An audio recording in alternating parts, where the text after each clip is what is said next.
So we're back to the All-Ukrainian Forum Ukraine 30. We're pleased to welcome you, dear ladies and gentlemen. This week we're discussing the image of our country, issues of diplomacy, and today we're going to be discussing the cultural diplomacy. So let us start the forum today. The series of a 30 wide-scale weekly forum dedicated to the independence anniversary of Ukraine. This is a big dialogue with the participation of government, public society, Ukrainian international experts. Ukraine openly discusses their solutions for the problems and collects the best international experience. These forums can provide us the answer for the very important and challenging questions that are the pillars for Ukrainian independence. Ukraine 30. So, dear ladies and gentlemen, please welcome at the stage of Ukraine 30 at Image of Ukraine. So yesterday we have been discussing the issue of formal diplomacy and public diplomacy, of everything that is being held and everything being done, all of the activities of our diplomatic corps, of how our image of the country is improved outside of our country. So today we're going to be dedicating our day to the cultural diplomacy, and we're going to be discussing in those sessions some discussions of what cultural diplomacy is. So, dear ladies and gentlemen, please welcome First Lady of Ukraine, Olena Zelenska.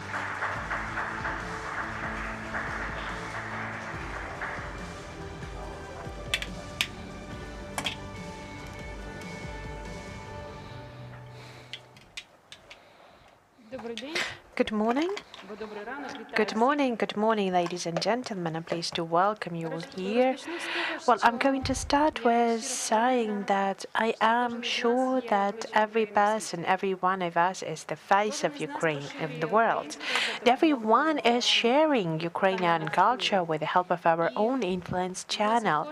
And I know that the impact of every person is important. You're going to hear the voices of the people who promote Ukraine and Ukrainian culture all over the world. Those are the diplomats who are speaking in the official language. Those are the designers that communicate with the world through the styles and colors. Those are the sportsmen whose voice has been heard through their records and through their achievements. Those are the artists who sometimes are shouting out or sometimes are whispering with the imagery they use. Those are the entrepreneurs that are making everything in their power so that the world would notice Ukrainian products. And of course, those are the journalists who are telling the stories of Ukraine to the world. We are an incredible country. An incredible country of different voices, different colors, and each and every person is responsible of what Ukraine is going to be heard and in what way Ukraine is going to be seen in the world. And I think that the most wide-scale place for the dialogue is culture. Culture is an available space for communication and common understanding. With the help of Ukrainian culture, we have already fallen into the hearts of the millions of people all over the world. All of the world knows about Sophia of Kiev. Everyone knows about Katerina Bilokur, Tatiana Yablonska, and Ivan Marchuk. The world dances together with Virsky ensemble and sings with Virovka's choir. Being fascinated by poems of Ivan Franko and Lesa Ukrainka, we are noticed in Ukraine in the international cultural fields, and I really want our voice to be stronger and our impact to be stronger. And I really want Ukrainians to learn more about the world, for Ukrainians to be able to touch the cultural and historical monuments at whatever country they are in. And I have found it for myself the way to make this way for Ukrainian shorter and more comfortable. And first of all, I'm speaking about the Ukrainian language audio guides. Why that is important for me? I do believe that audio guides in different museums is a portal. Can you just imagine you're just pressing a button and you're choosing the blue and yellow flag? You'll be able to hear Ukrainian language in 25 museums of the world, 16 countries all over the world. You're going to be addressed in Ukrainian. Currently, Ukrainian can only be heard in the most visited museums all over the world, in Colosseum in Rome, Versailles in France, Albertina in Vienna, Dolmabahce Palace in Istanbul, the Vasa Museum in Sweden, and multiple others. I do hope that at every new museum we're going to be broadening our geography. Ukrainian now can be heard in Sweden, in Denmark, in Scandinavian countries, in Middle Asia, in Kazakhstan and Kyrgyzstan, and even in the African continent, in the Fort Jesus Museum in Kenya.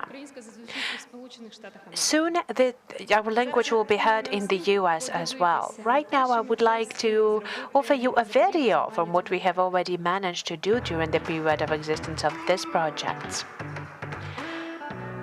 Guides in Ukrainian language, the opportunity to get closer to Ukrainian culture. 25 audio guides in Ukrainian that have already been used by the world. Vienna, the Arts Museum. Albertina Gallery. The Hundertwasser Museum. Istanbul, the Galata Tower. Dolmabahce Palace. Efes Museum. Museum of Anatolian Civilization, Archaeological Museum in Antalya, the St. Nicholas Museum, Guriman National Park, Vilnius, the bus ride over the city, the Trakai Castle, Baku, the Carpets Museum,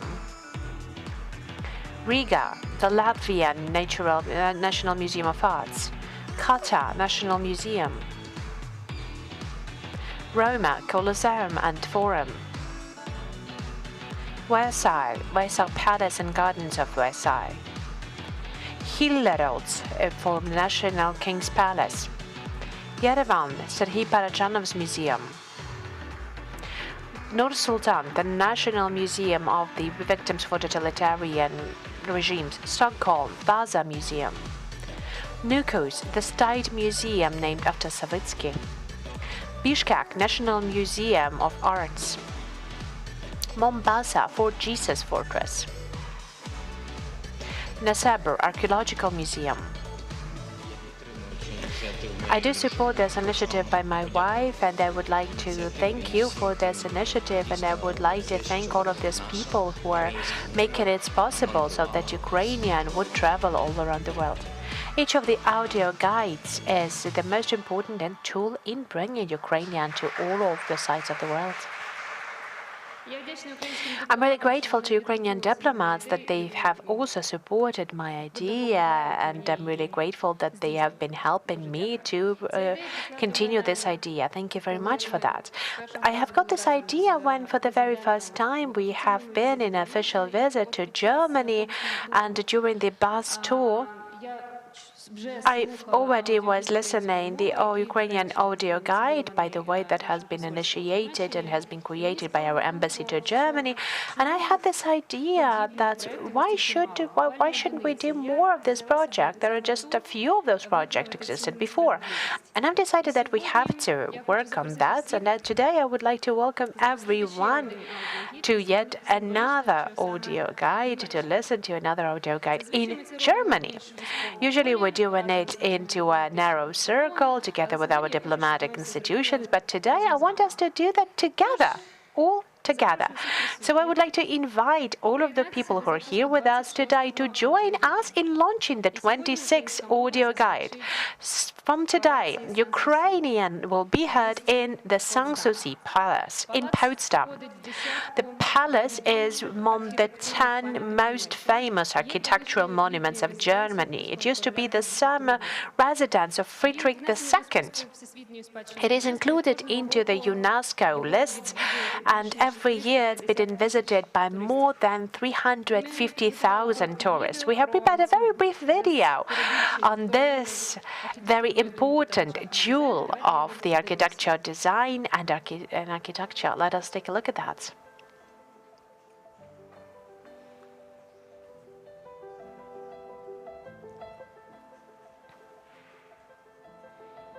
the jewel of German culture,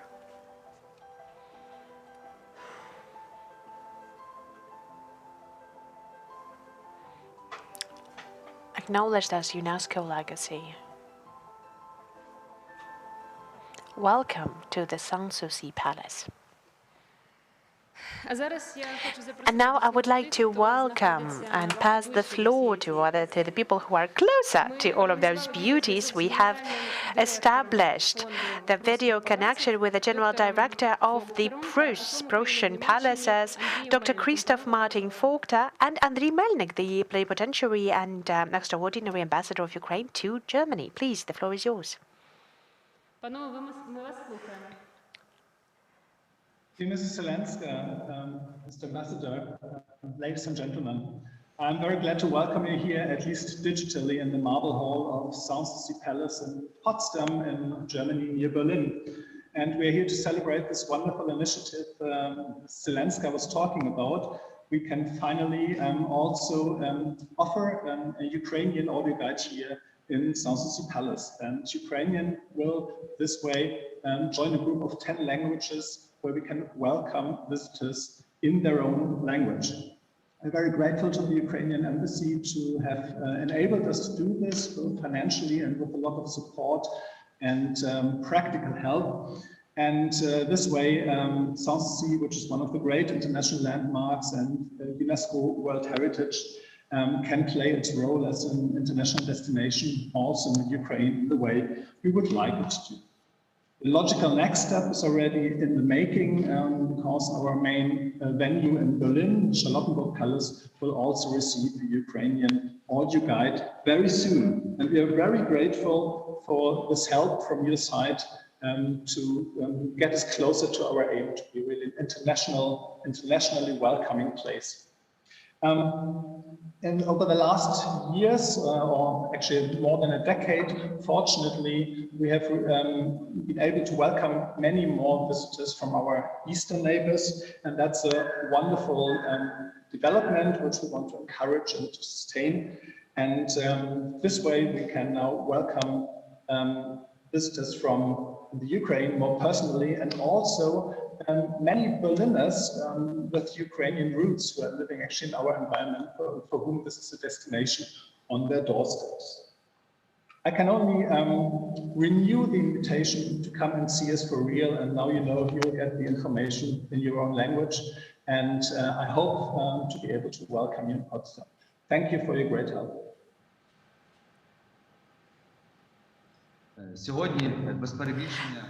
And today it is definitely an important day. Всесвітньо відомий палац Санссouci – це справжня культурна святиня Німеччини, заговорить до нас українською мовою.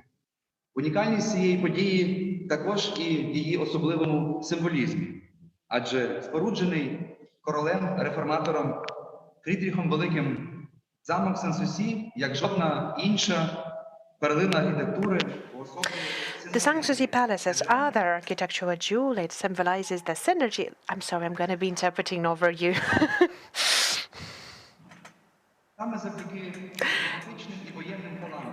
With a combination of talents of із другорядної країни перетворилася на одну із найпотужніших націй Європи. Саме Фрідріху належать слова «Я хочу бути першим слугою моєї держави». Утім, навряд чи входження Німеччини у Бундеслігу світової політики стало б можливим, якби не Санссouci, і якби не відданість монарха ідеалам культури і просвітництва, якби не його покровительство наукам і освіті. Саме у цих вишуканих залах Фрідріх був оточений музами, отримував духовне натхнення, спілкувався із найбільшими мислителями того часу, зокрема Вольтером. Король не лише блискуче грав на флейті, він щодня давав концерти, він був сам так само обдарованим композитором. І вже тоді, краще, ніж будь-хто, Фрідріх усвідомлював, що справжня велич держави вимірюється не лише силою її війська, але насамперед надбаннями культури. Тож саме палац Сан-Сусі і є свого роду передвісником того, що ми сьогодні ці дні називаємо культурною дипломатією. Власне, у цьому, мабуть, і полягає ще один глибинний символізм нинішньої події. Адже той факт, що перша леді всім серцем і всією душею опікується просуванням бренду України як великої культурної нації, виступає патронесою важливих соціальних і освітніх акцій. Все це і є запорукою міжнародного успіху нашої держави і повернення на європейську авансцену. Щиро дякуємо всім, хто долучився до створення україномовного аудіогіду у палаці Сан-Сусі. Особисто Олені Володимирівні та Вікторії Романові, директору фонду «Руські палаци», професору Фокгеру і його команді, і, звичайно ж, моїй колезі Ользі Мішкіній, аташе з питань культури, яка з відданістю і креативністю опікувалася цим проєктом. Сердечно запрошуємо українців до Потсдаму. Як же чудово, що після усіх локдаунів кордони Німеччини знову широко відчинені для наших співвітчизників. Отож, ми запускаємо аудіогід, яким зможуть насолодитися сотні тисяч українців.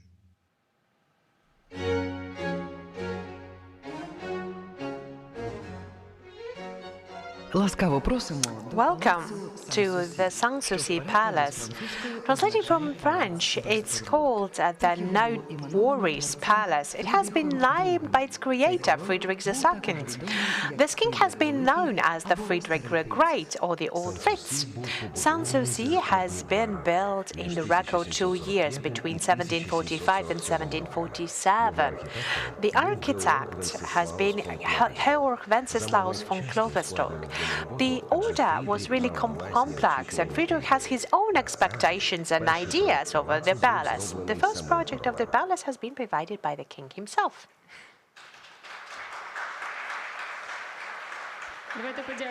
Let us thank once again His Excellency, our ambassador, for not just for presentation, but for a part of a tour even. So thank you very much. And I would like to continue with saying that the cultural diplomacy is not just about the audio guides. It's just that I have started my path into cultural diplomacy through audio guides. But I do hope that all of the other directions that combine Ukraine with the world, with different artistic pictures, with different pieces of art, with different films, music, culture is going to bring Ukraine closer to the cultural global space. We all know that you have to think global, act even wider, and dream in the amount of space. And I do hope that next time I will be speaking on the forum, I would really like to state that the Ukrainian language audio guides can be heard all over the world, from Argentina to Japan. And just to wrap up, I do believe that it's unbelievable that right now, in order to become the ambassador of your own country, you do not need to have an official status. You don't need to have the world know that you don't need to be a celebrity. You only have to speak Ukrainian. You have to buy Ukrainian, read Ukrainian, create and talk about Ukrainian. And you can imagine what kind of power of voice each and every one of us have. There's a lot of things that we can do to tell about our beautiful country to the world. Thank you.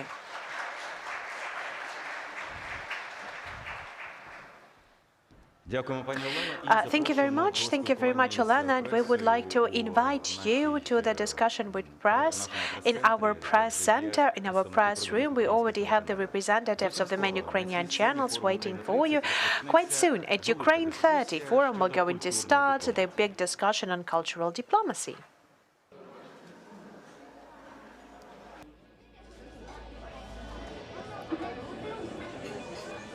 Dear Mom, Ukraine is perfect. Україна відкрита світові, гостинна, щира, приваблива. Україна виходить на новий рівень, дивує, захоплює, надихає. Люди, смак, стиль життя, мода, символи, масштаби, різноманіття, нові можливості. Україна має величезний потенціал. Хоча б раз побувавши тут, захочеться повернутися. Неодмінно, обов'язково. Ukraine is an amazing country. Україна 30. Імідж України. І поки ми готуємося до першої сесії цього дня про культурну дипломатію, поспілкуємося із тими, хто нею займається, ну, по суті, інституційно, відповідно до свого статуту. Це Український інститут, і ми перебуваємо в їхній експозиції. Ми з вами вже попередньо говорили про... We're here in the main room for Ukrainian Institute. We have discussed already all of those exhibitions that promote Ukrainian arts all over the world. And basically, we would like to show the interactive stands right now. Yes, these are the projects that we have created throughout last year, and of course we know that COVID-19 has provided its challenges for the cultural diplomacy, and right now we have to work online and in virtual reality. And in the recent years we have provided the number of projects that tell about Ukrainian culture through online tools and interactive tools. And basically we have a program that is called Ukraine Everywhere. And in the framework of this program, we have already created a number of this project on the history of Ukrainian art. So let us maybe step closer and we can show this to our audience. Yes, for example, at this very moment, you're able to see, to go through the way of Ukrainian arts in the 20th century in this game, The Fantastic Adventure of Ukrainian Arts. Let us try to do that. Yes, you need to choose the language. Let us, for example, let's take a look at this in Ukrainian. So you have to know the intro text. Have you ever wanted to know, like, whether you was? No, I never had this desire actually, but okay. So let us suppose that yes. So we just need to launch the game, and at this moment you also have a disclaimer that you can play it a couple of times, and you can always make a different choice. And if you make a different choice, you're going to learn something new about the history of Ukrainian arts. Okay, this is a disclaimer that it's not going to be the overall exhaustive game. So just for the people not to be sorry that they haven't been included. Yes, of course, it's just one of the version of Ukrainian art. So I've broken everything. You know, I've broken their decentralization forum. I broke it here too as well. No, that's okay. So all of the history of Ukrainian arts of the 20th century has been divided into certain periods and then certain decades, couple of decades, and each of the decades you must learn more about that. But you have to answer some questions as well. For example, what will you paint in 20th or in 30s? So yes, that's something definitely that the period before the Renaissance, the short Renaissance that we had. Those, like for example, if you are painting, what would you do? A cow or a square? Like, oh, that's a very complicated issue. Okay, I would draw a cow. So basically, then you are a Mikhailo Boychuk artist. You see, I know it's something. Yes, of course. So basically, you might know as well. You might learn a little bit more about Mikhailo Boychuk, about his school, and you might know more and more information on that. So if you're not aware, so this is basically the period of the short Renaissance. After that, him and his students, they have been accused of the bourgeois nationalism. Yeah, so this is the final of our game. That was really, really fast final because you made the wrong choice. You should have been drawing the figures, the geometrical figures. So you will be killed. The game is over for you. But you can try to do that once again. And once again, you're going to be shot. And what do you think? Where will you go to? To hell? Or do you haven't? Well, I think that's, those. So where would you go to? So something doesn't work here. So they haven't doesn't work. Yeah, so basically that the heaven has been created by the social realistics artists who have been following the party line, I guess. І ось ви можете дізнатися більше про, власне, той радянський рай, який створювався художниками-соцреалістами. Так, і ось рухаємось далі. Ура, ви отримали Сталінську премію. Да, у вас є дача, водій, довічна майстерня, квартира в престижному будинку. А після вашої смерті повісять на його фасаді меморіальну дошку і поховають на байковому кладовищі. Да, ну і так далі ви можете рухатись крок за кроком, обираючи той чи інший підхід, роблячи той чи інший вибір, власне, в історії мистецтва українського. І таким чином... Така сцена, прийом комсомол. Ну це класичний сюжет з життя пролетарів. І, власне, таким чином ви дізнаєтеся про всі перипетії мистецтва України радянського періоду, ну не лише радянського, власне, з 20-го року, 20-го століття до нинішнього до сьогоднішнього дня.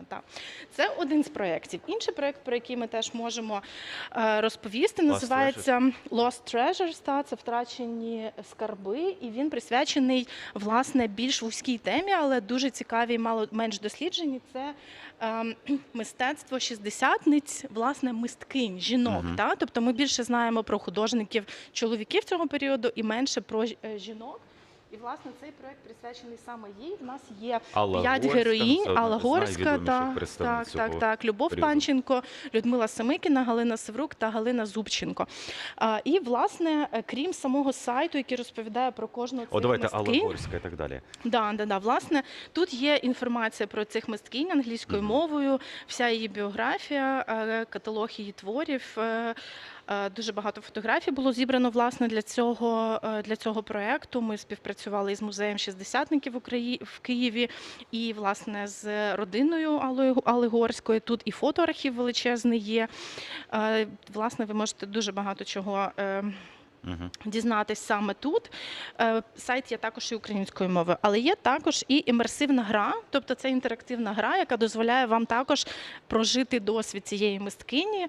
Ось перший розділ присвячений її дитинству, ви бачите невеличкі такі вступні тексти і заходите в її кімнату. І, власне, натискаючи на різні предмети, ви отримаєте різні повідомлення, наприклад, про те, яким було дитинство в Радянському Союзі, наприклад, про те, що було дуже мало іграшок. Ви поки грайтеся, а ми зараз підемо працювати на сцену форуму Україна 30. Домовились. Дякую.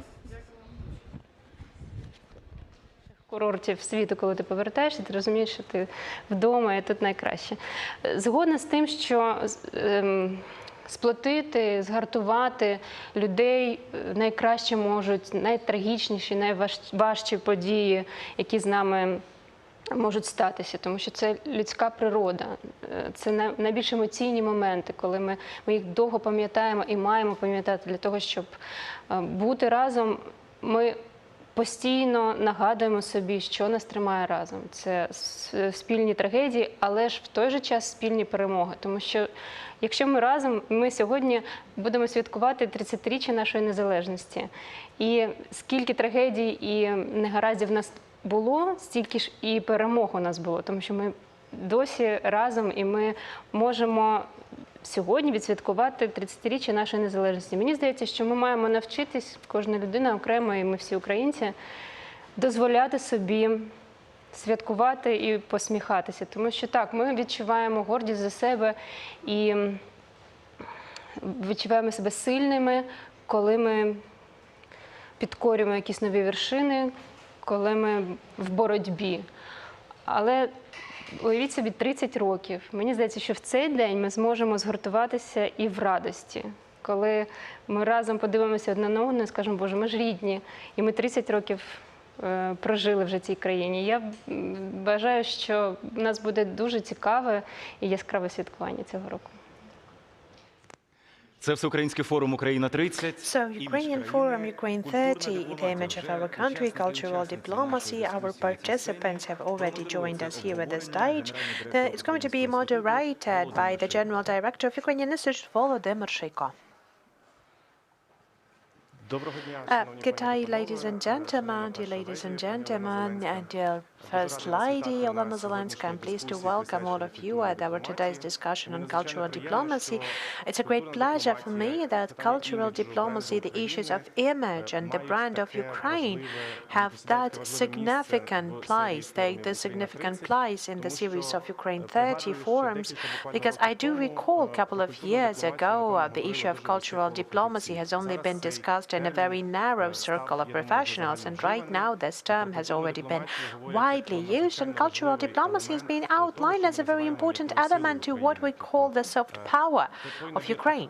That is this all set of assets, of strong sides of Ukraine, in what way we can attract foreigners to Ukraine, to pursue them, and to make Ukraine more visible in the world, to make Ukraine a better understandable country in the world, and thus we can provide a better treatment of Ukraine. It is a great pleasure for me to introduce you with our great panel today, for all of our distinguished speakers who definitely represent different types of the professional disciplines, different institutions from all over the world. But the activities of each and every one of them has been actively supporting the overall role of Ukrainian culture, so that culture and humanities potential of Ukraine can loudly speak of itself in the world. So please welcome here offline, we have 5 of my colleagues, and we have 4 colleagues who joined us from different parts of Ukraine and the world. So please welcome Olena Ostrovska, the General Director for the Art Arsenal. Irina Danilevska, the co-founder and the director of the Ukrainian Fashion Week and the icon of Ukrainian fashion, if we might say that. Please welcome Vasyl Miroshnichenko, the CFC Big Ideas partner. Yulia Sienkiewicz, the film producer and the former general producer for Das International Film Festival. And welcome Slava Balbek, architecto and the founder of the Balbek Bureau and the furniture brand ProPro. Online, joining us online, and you can see all of our guests on the screen, you can please welcome Jan Sidori, the international expert and consultant in fashion, who also has been working with Ukrainian designers, who resides in Barcelona. Welcome, Jan. We also have Alexandra Sayenko, the founder of the Festival of Ukrainian Culture Ustream that has been held in Austria, and the producer of the modern opera Vyshivany, the King of Ukraine. Joining us online, we have Alisa Lalina, the first secretary of the Cultural and Humanitarian Collaboration of Embassy of Ukraine to United Kingdom of Great Britain and Northern Ireland, and Pavlo Hudimov, the founder of the art center Yar Gallery and the curator of the cultural projects. So we're going to talk about the cultural diplomacy, and as I've already said, the cultural diplomacy is believed to be one of the most powerful elements of the soft power of every country. And as it has already been said during the forum, the cultural diplomacy can help us to reach the minds and the hearts of people who might not be reached in the other traditional diplomacy tools and the political diplomacy tools. What we believe in Ukrainian Institute, that is one of the most important institutions of the cultural diplomacy in Ukraine, we believe that without the cultural face, Ukraine will still be the object, not the subject of cultural relations. We have to build the face, the image of Ukraine. We have to broaden the understanding what Ukrainian culture is to the world. What is our legacy? What is our heritage? Where are we going to as the modern political nation? We still believe that the cultural diplomacy is the main issue of the informational security of Ukraine. We are promoting this idea in all of our projects and communication, and I would like to quote the statement of a researcher on public and cultural diplomacy and communication, the quote of Nicholas Carl, who is affiliated with the University of South California, who used the term reputational security. He has said that when Ukrainian and Russian war has started, then Ukraine has lost a lot due to the fact that Ukraine has not been differentiated enough by the international community, not been differentiated enough from Russia. And this cultural subjectivity that is going to be seen through our cultural achievements is an important trait for the international community to support Ukrainian interests. And just to wrap up my part of this panel, I would like to say that the cultural democracy is about image and brand of Ukraine, but it's still a very wide tool that can be used in different ways. There is a tool that is a long-term game. It is this field of opportunities with using which we can actually reveal the cultural and humanities potential of our country. And as the First Lady has just said, there's a lot of things for us to be proud of. There's a lot of things that we can show to the world. There's a lot of things that we can use to win or over the hearts of international professionals and international audiences. So let us start with Olesa, and I would really give you a very broad question to start with. We're speaking about the cultural diplomacy, and we understand that this term is made out of two notions, culture and diplomacy. And out of all of these broad amounts of Ukrainian culture, what kind of culture should we represent abroad, and why? Thank you very much. Thank you very much for this question. And overall, I think that the intro that you have just given to us, it actually outlines the whole problem that we're about to discuss. And, I'm going to make a slightly side step, and I'm going to offer additional theory from my side as well. I do believe that we should actually be stated on the two preconditions. First of all, about what culture is. Culture is the space, is this environment for the further on emergence and the game of ideas. This is about how we explain the world to ourselves. How do we believe is our joint life is about? So it's all being made in culture. So for example, when you are looking at that, and I'm going to use this example, if you would like to know the situation with a certain society, a very good diagnostics method would be going to a modern contemporary art exhibition, because you will learn about what are the main pains for this society, because there you will see the ideas concentrated in the environment of the society. This is what culture does. Another point, what is important for the international arena, for all of the countries, for all of the societies, it is important to think about the future, to think about the joint future, common future for all of the societies that can be created together. So on one hand, culture is about the space for ideas. On the other hand, at the international arena, it is important for us to target future and to talk about the future, to imagine future together. In this sense, when we will take a look at these 2 points of view, then I do believe it's quite obvious that it is important for us to try to speak in the modern language, in contemporary cultural language, because the contemporary culture is targeted for the future. On the other hand, it is impossible for us not to speak about the culture that has been produced before. And basically, it's just that it's like we have to speak about the broader understanding of the culture. This is about archaeology. This is about something that is being stored in our museums as well. This is something about, the cultural producers and artists. They wouldn't actually agree to that, but I do believe that it's a very good tool for our way. But basically, yes, we have to present the more contemporary, future-directed ways of building up the culture.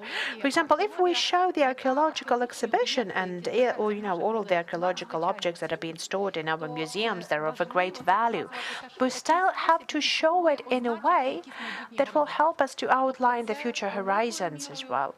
So this is about contemporary situation, about future, but we have to see this direction for the future horizon overall as well. But we have to talk about the contemporary phenomena, and we have to operate with the things that are our legacy as well.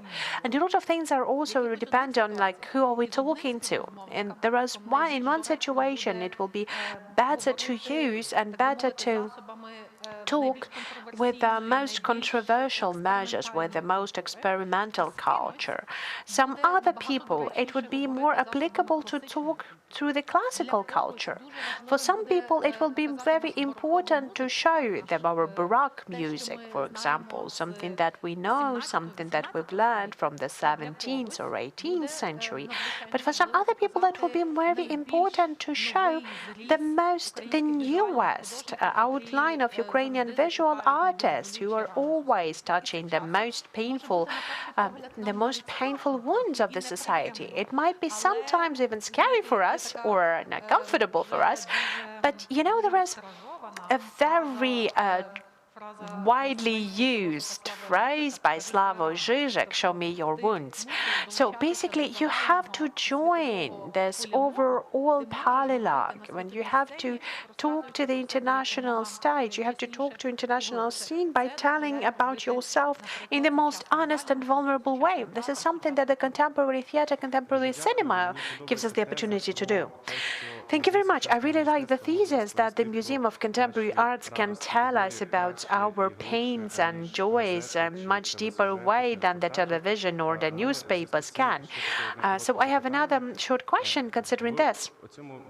In this constant juxtaposition of the intellectual and mass culture, the commercial culture and the census culture, do you believe that this division in the context of our conversation is productive or no? Yes, I will get back to this issue that it depends on who are we talking to and who we would like to get engaged into this collaboration. For some people, Ukrainian circus will be the most important field for communication. So it depends on who you're talking to. It's important in the cultural diplomacy not only to show ourselves, take the best project that we have and show it at the best festival there is. It's the work that has to be rooted deeper.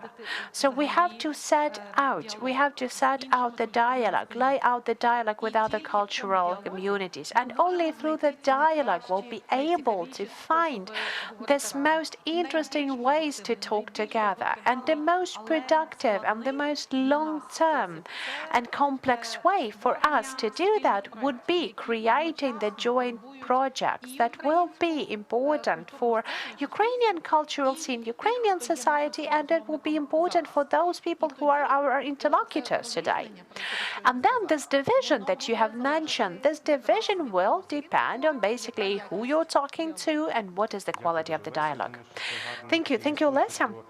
I think it's a nice bridge for us to pass the floor to Irina, because basically through many years that Irina has been setting out this communication, this partnership in the framework of fashion industry, and Irina represents the creative industries as well, if we're getting to this, that this kind of definition is applicable for fashion as well.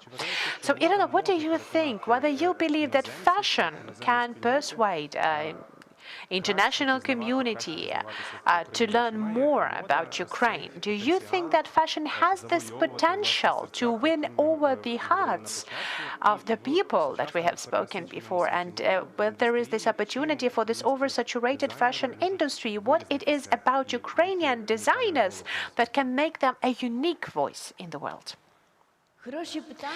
Well, yeah, those are the good questions, and I'm answering those questions publicly frequently, and I think I'm answering those questions every day in my work. Well, I have decided that I will no longer speak of Madonna wearing Ruslan Baginsky hat, about Celine Dion wearing Ksenia Schneider's jeans, or I'm not going to be mentioned that Dua Lipa has been concerting in Ivan Frolov costume, even though May Musk, mother of Elon Musk, has been wearing Darius Donet's costume, and his wife has shown her baby, her newly born son, wearing the handkerchief of Yankievki.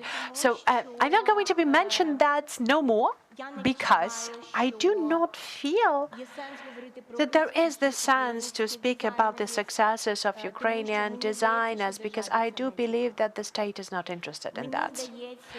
I do believe that it's interesting for the society.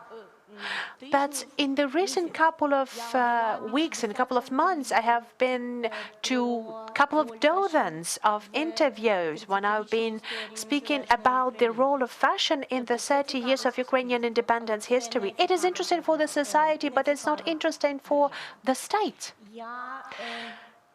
And what I have learned is that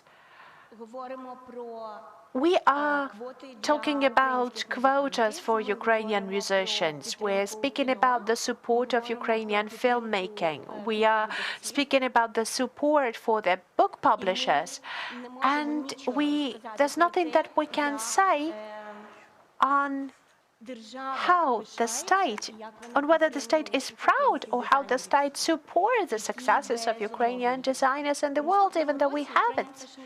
Next year, Ukrainian Fashion Week will be 25 years old. Every morning I'm waking up with certain fear, because I understand that I am ready for the big-scale projects dedicated to this event, and I'm thinking of how I'm going to financially support that. And I'm going to think how it's going to be held without the state support. The cultural diplomacy has two main directions. This direction here and there. And there, the states are buying, the states are procuring the spaces for those designers at the exhibitions.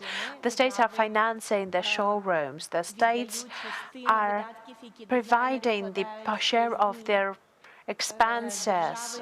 They are providing logistical support. The states, they create events in the framework of the design weeks and the fashion weeks, or they reimburse the participation.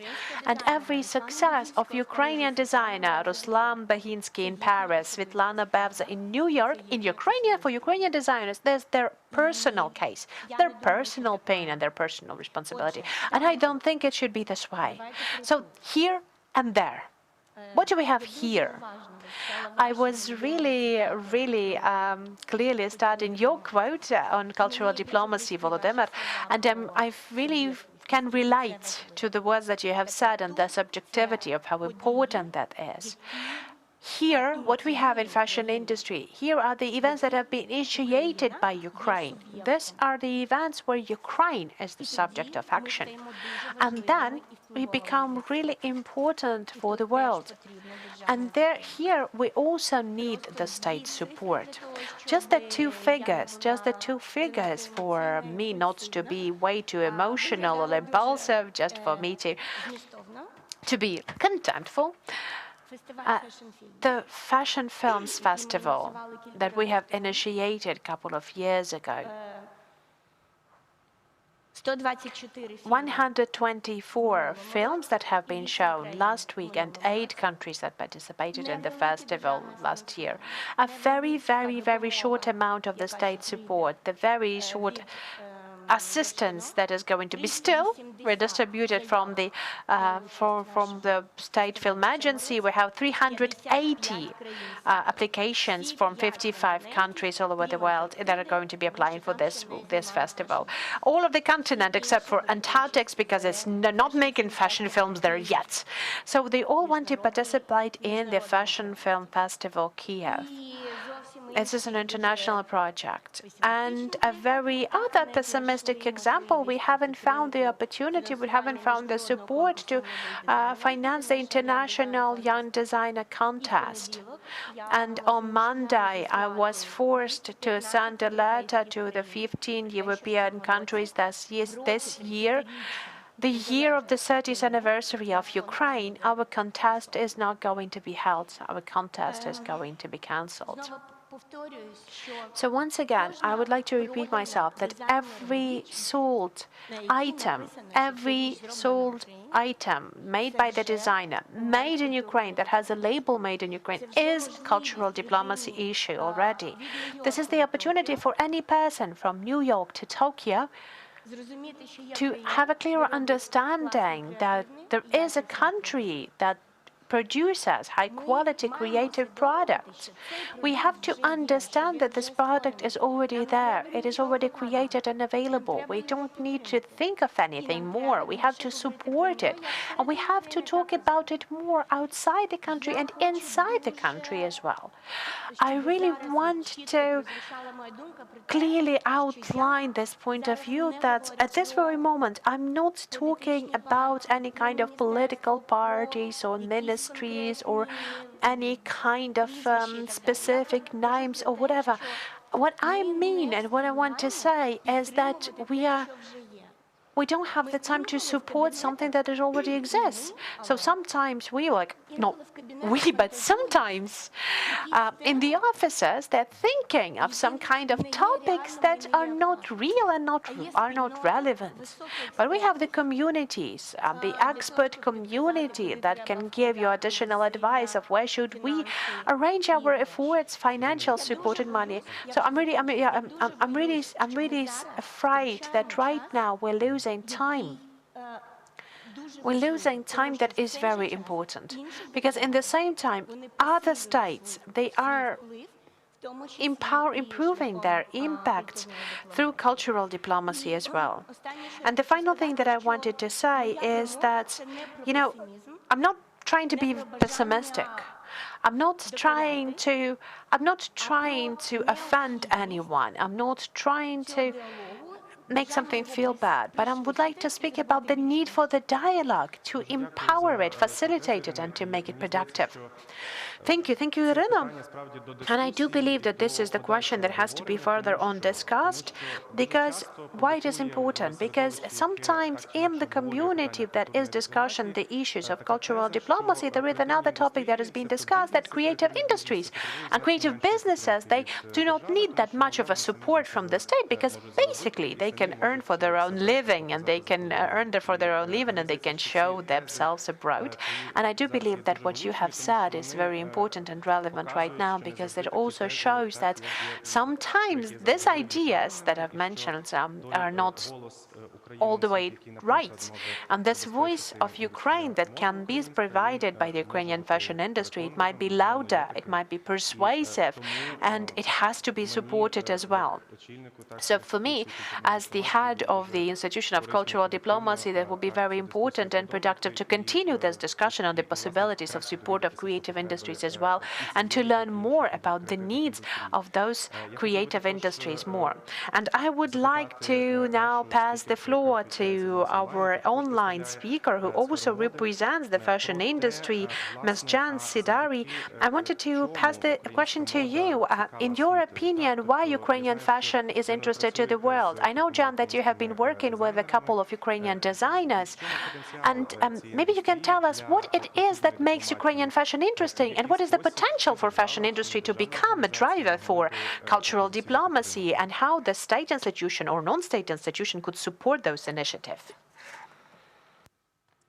Hi, how are you? I know a lot of you don't know me.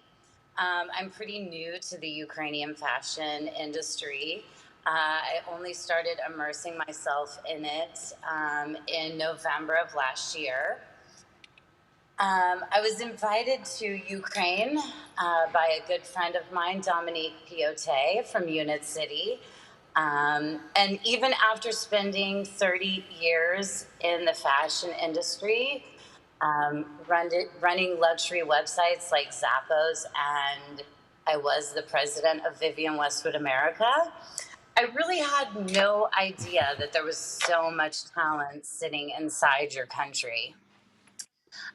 Since I've spent the last 9 months immersing myself in your industry, I've come to find the incredible talent that is lying in your country that really is kind of a well-kept secret outside of Ukraine.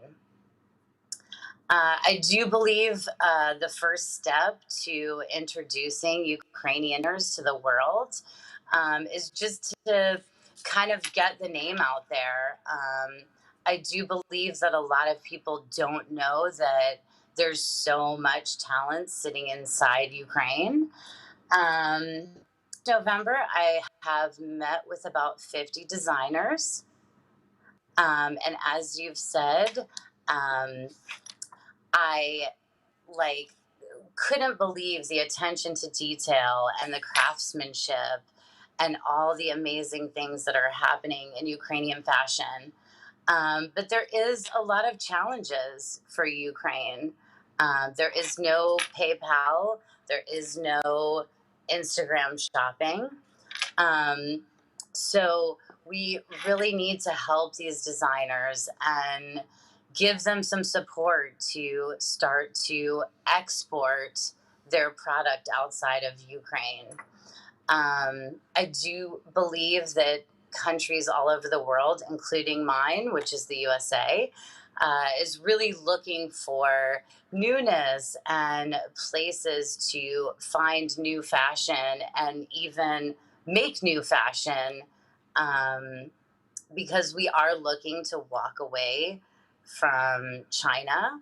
And to me, the craftsmanship in Ukraine supersedes China, but still is the quality is there, but the price is much better than in Italy.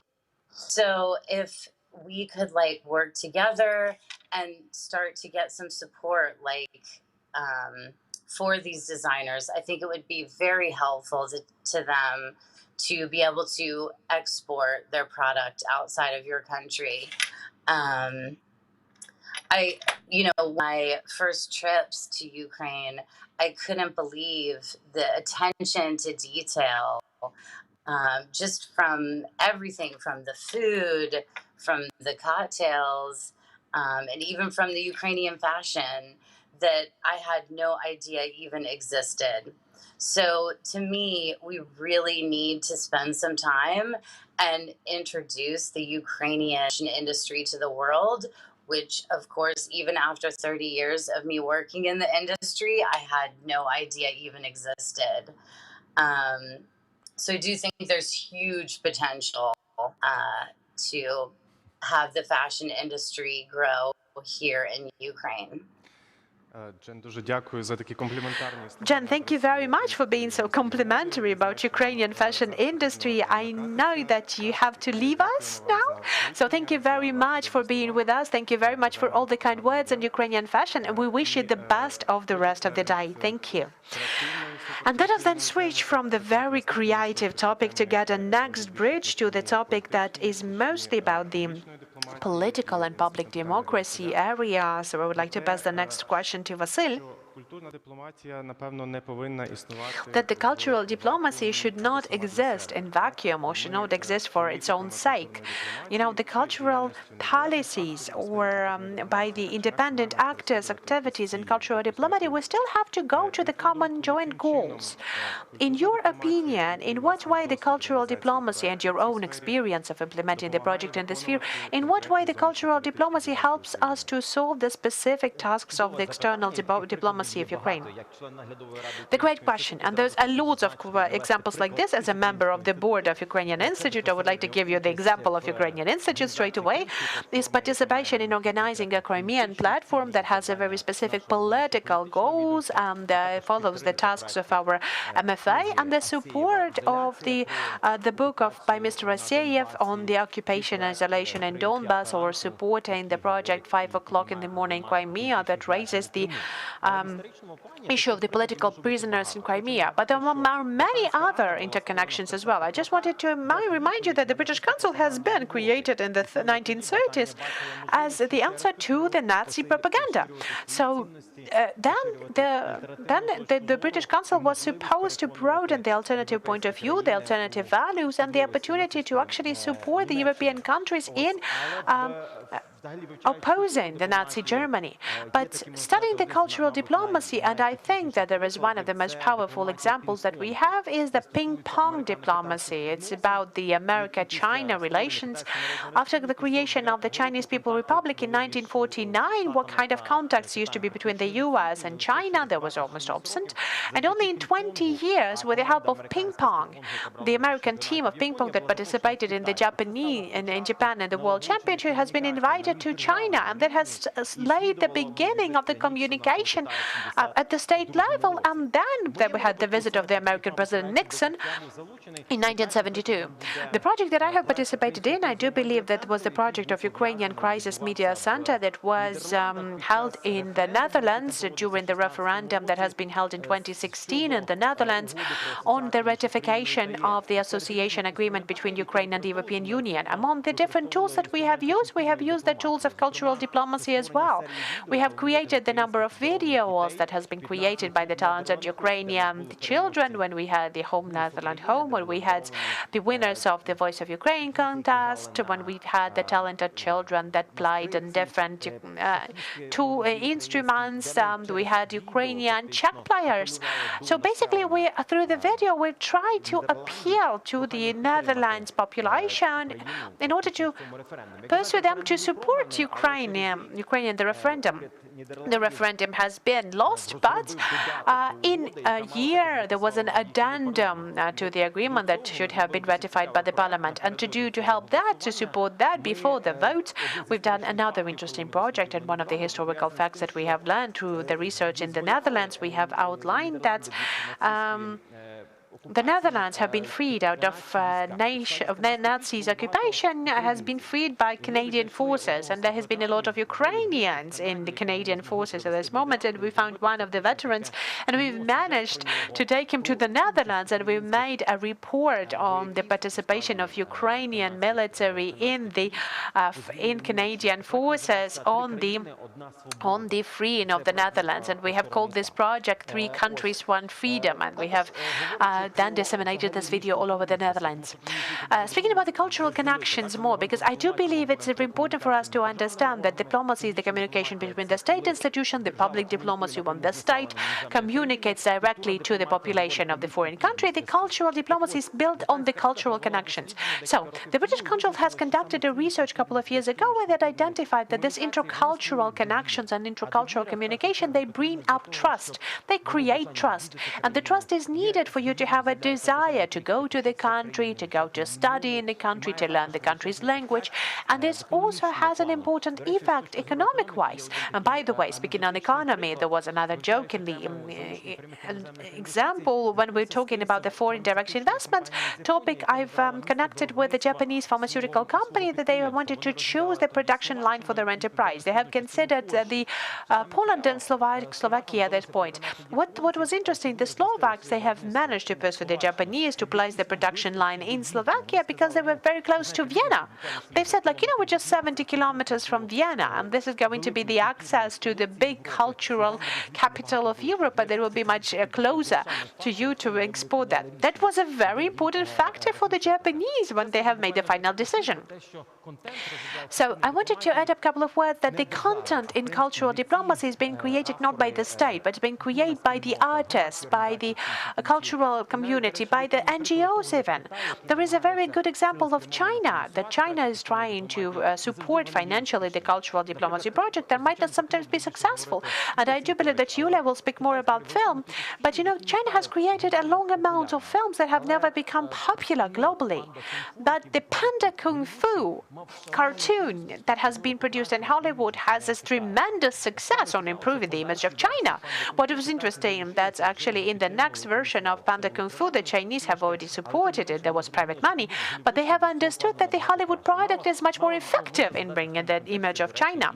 And we have to also think about the Turkish series that have been loved all over the world. And the Turkish series, they're also creating our vision of Turkey, of its values, of all of the things connected with Turkey. So the cultural diplomacy is going to be a very wide-scale issue. I know that we are very, very, very few minutes left, so I just want to wrap up on this.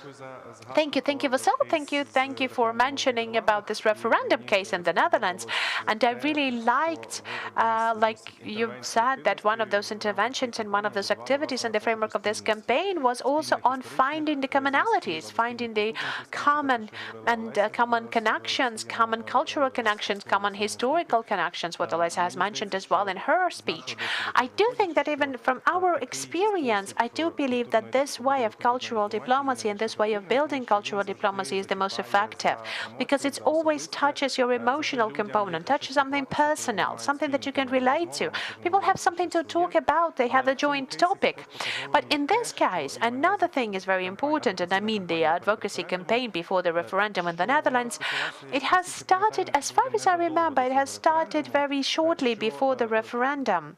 So that causes me to these very short questions about the planning horizons. In your opinion, in your experience, what should be the horizons, the planning horizons should be, and whether we're following those horizons?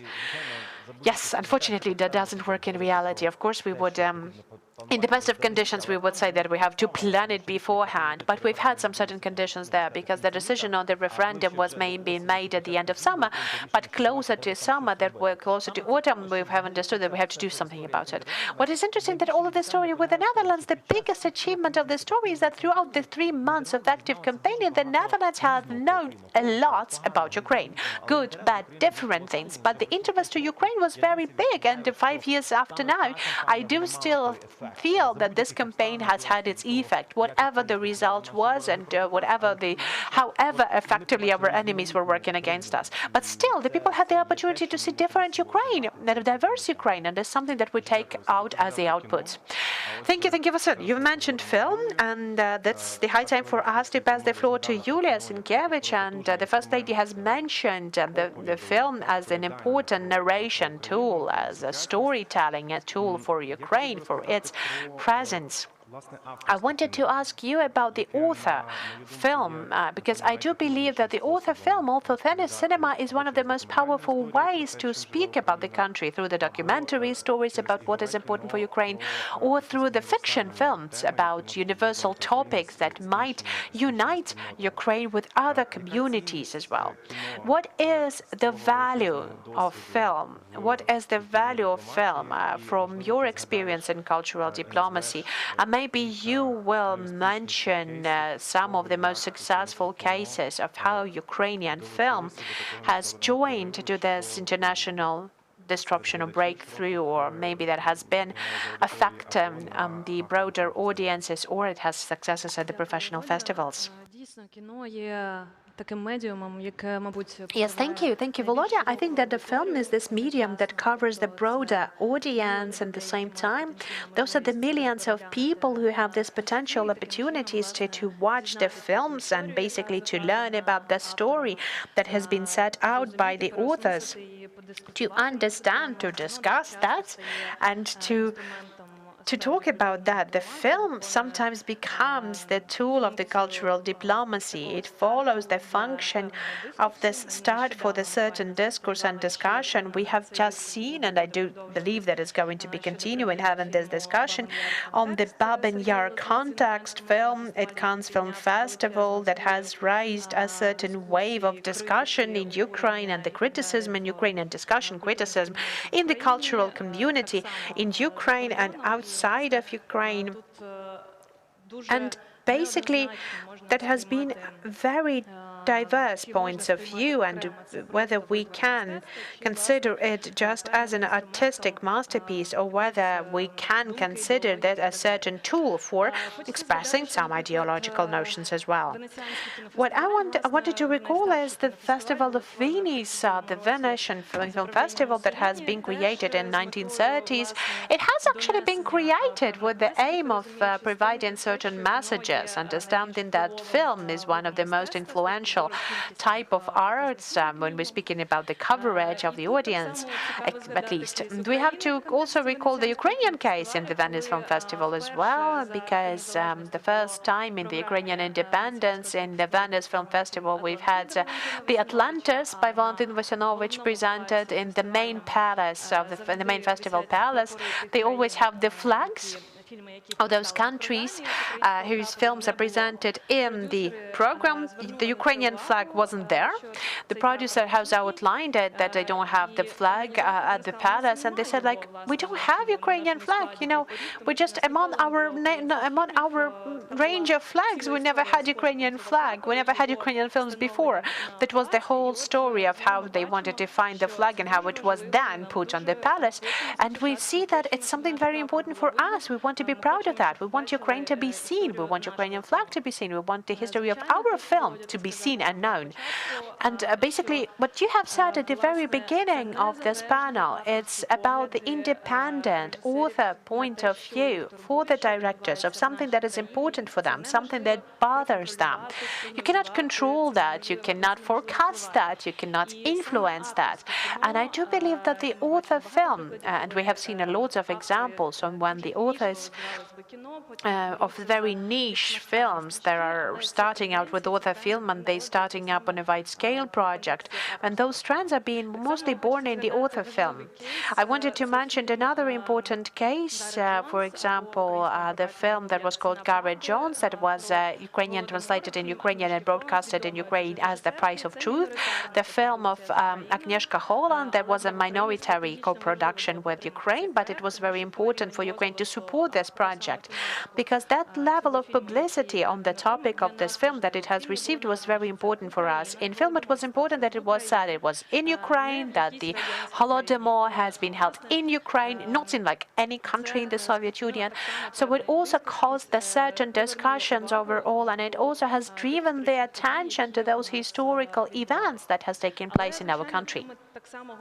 But also, if we speak about the cradle of talents in Ukraine, if you may say like that, so they cannot exist without the support of the state, and the state requires additional resources in order to be fully actualized, and it requires the systematic support. And we know that Ukraine is late for at least 20 years, and we started only from 2010. We have restored the systematic financial support for the film production and for the film production and distribution. And when I've just started to go to international film festivals, then people used to say like, okay, you don't have the same films as in Russia, it's just the same language, the same territory, the same country. But a lot of people were considered, and a lot of directors were considered to be Russian directors, even though they are Ukrainians.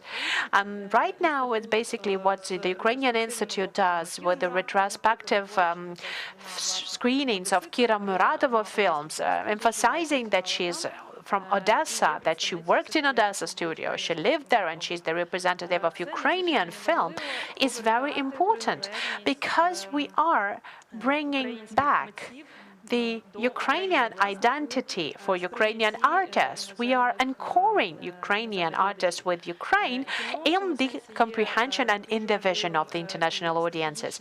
We know that film is very important strategical tool of cultural diplomacy because it copes with the broader audiences, and in what way the film will be developed is up to the authors and the filmmakers, because I really like this opinion about building up the trust and giving up the opportunity to understand what is going on, what are the cultural opportunities, what are the ideas that bother the countries and the authors. Young Ukrainian directors like Nariman Aliyev who are making the films about those topics that are close to them, that are painful, like, for example, the Homeward film that has been shown in Cannes Film Festival, that has been filmed in Crimean Tatar language, a personal story that has been driven by the annexation of Crimea and how it influenced the destinies of people. That was important, and that is something that the audience can relate to.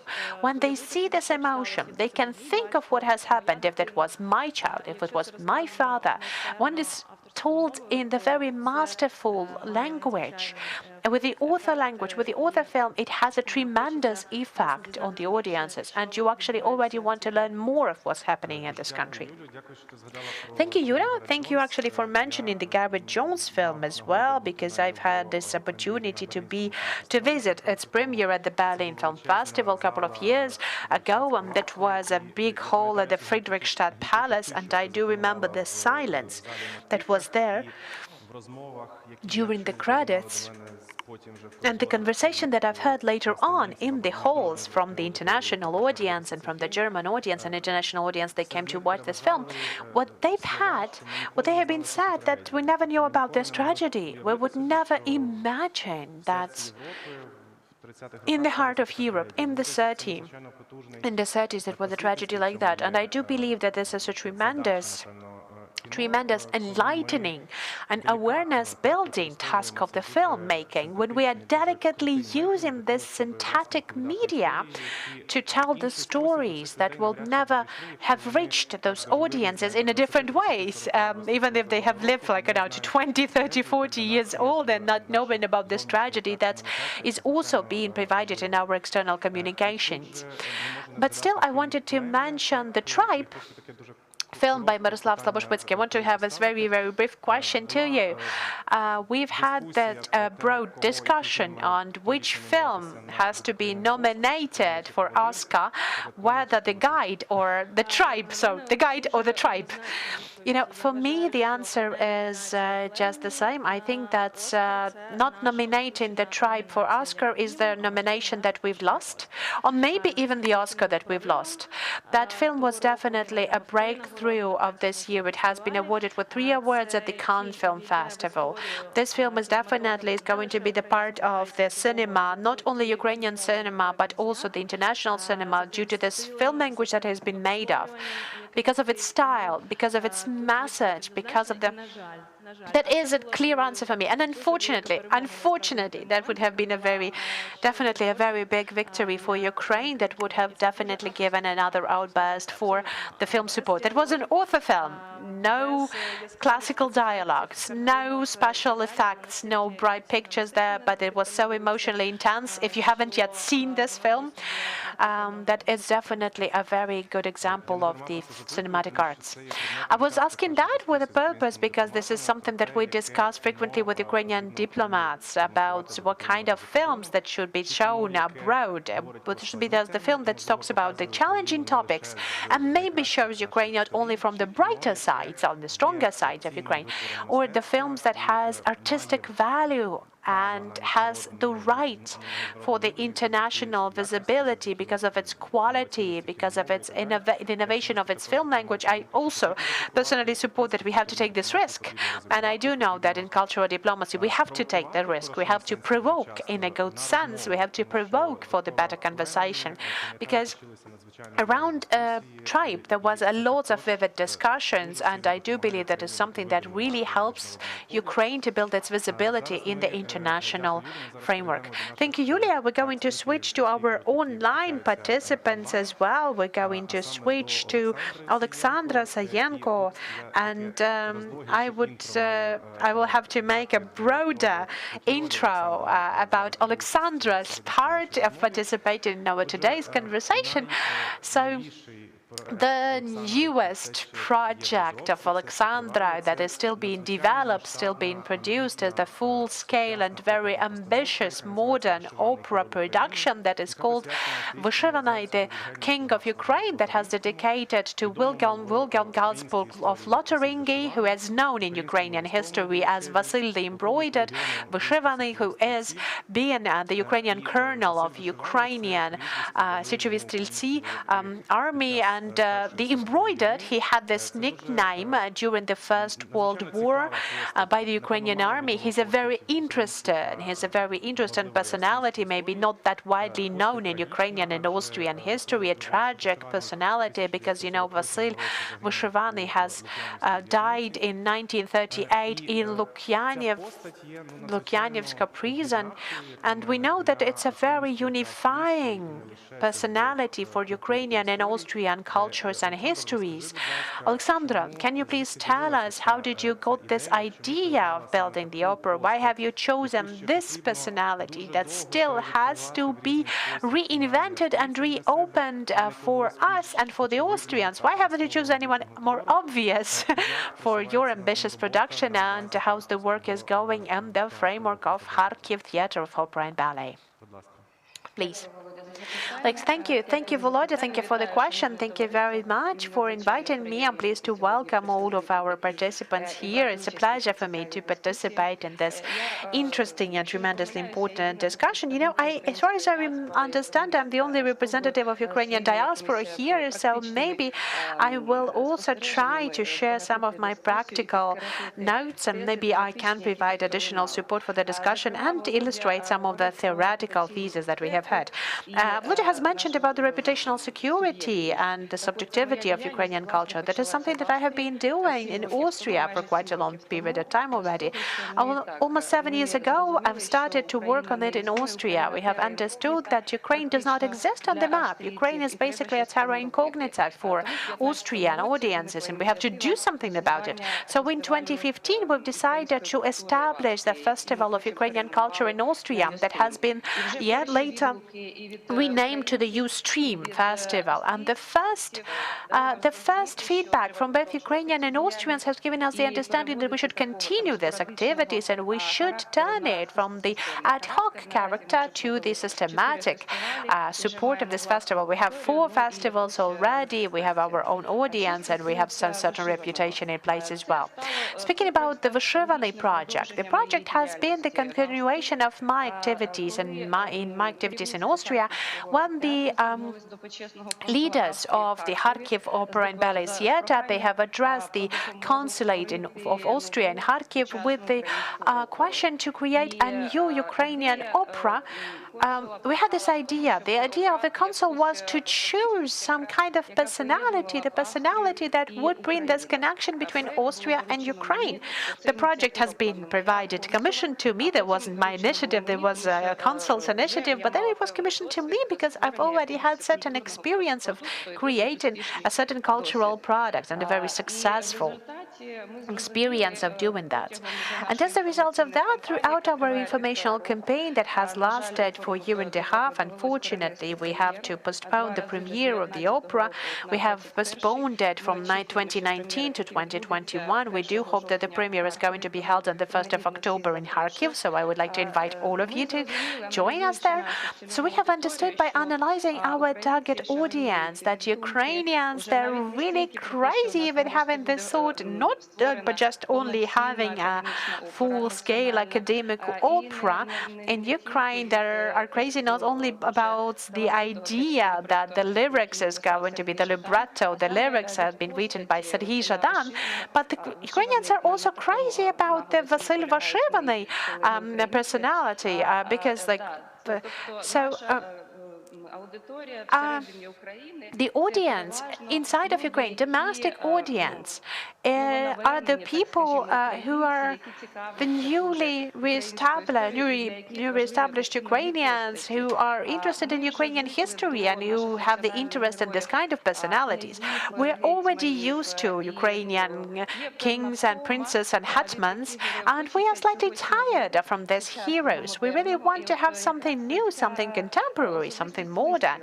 And we know that this personality is a blast because he is a member of the emperor's family. He has been a fascinating European, and as Timothy Snyder has outlined in his book on the biography of Vasyl Vyshivany, he was in love with people and people were in love with him. So it was basically, he was an ideal personality to become a monarch. And this idea of establishing monarchy in Ukraine 100 years ago was very realistic. In what way Vasyl Vyshivany, Erzherzog of William Habsburg of Lotharingia, has become the media or intermediary or the connector between the not really established politically Ukraine and the progressive Europe. He has had this chance to bring the European political culture to Ukraine at that moment of time. He used to be the person who had the authority among all of the monarchies in Europe and who has his connections in all of the governments. It could have been a very successful case of the political development of Ukraine. Unfortunately, his story has ended up with his death. He didn't manage to reach his goals, but we still have him right now and believe in him to be a very symbolical personality and the new Ukrainian hero. And you know, our opera is not a historical reconstruction. Our opera is about the life choice, about how the representatives of the colonizers have taken the side of the colonized. So it's a very successful tryout to step aside of this victimizing image. And moreover, the fact that I live in Vienna and I have a broader chance of communicating it properly, it also supports the development of the project. I am personally acquainted with the Habsburg family, with the head of the Habsburg dynasty, with Karl Habsburg. And by the way, speaking about the influence of different types of arts, Austria is this country where the stakeholders are mostly being oriented for the academic arts. So this kind of cultural product as national opera, contemporary opera, it's something that something that is being surprising and fascinating for everyone, because everyone are really looking forward this premiere. We have the guests from Austria and Vienna invited, Austrian diplomats, the members of the monarch families, and at the end of June we had this smaller presentation, the announcement of this premiere in the MFA of Ukraine, and I'm really grateful for this invitation. We had this presentation for the representatives of the diplomatic corps, with the representative of the European Union and North America. And basically we had very positive feedback from that as well. So I do hope that this project has a great potential. After the opera, after the premiere in Kharkiv, we would really like to show it all over Ukraine and then to bring it to Austria as well. So I think that this project has already gained its international importance. We have the site of the project, the book, the libretto has lots of popularity, is very famous. It has the award on the best book design. Together with the professional guides, we have created the tour route in Vienna, in steps of Vyshivany. We have already presented it to our diplomatic corps in Vienna, and we have already represented it to the international organizations. We have presented those touristic routes to our diplomats in Ukrainian mission and the OSCE mission. We have presented it in English. So basically, we keep on moving forward. And it turns out that we are revealing some history moments for Austrians as well.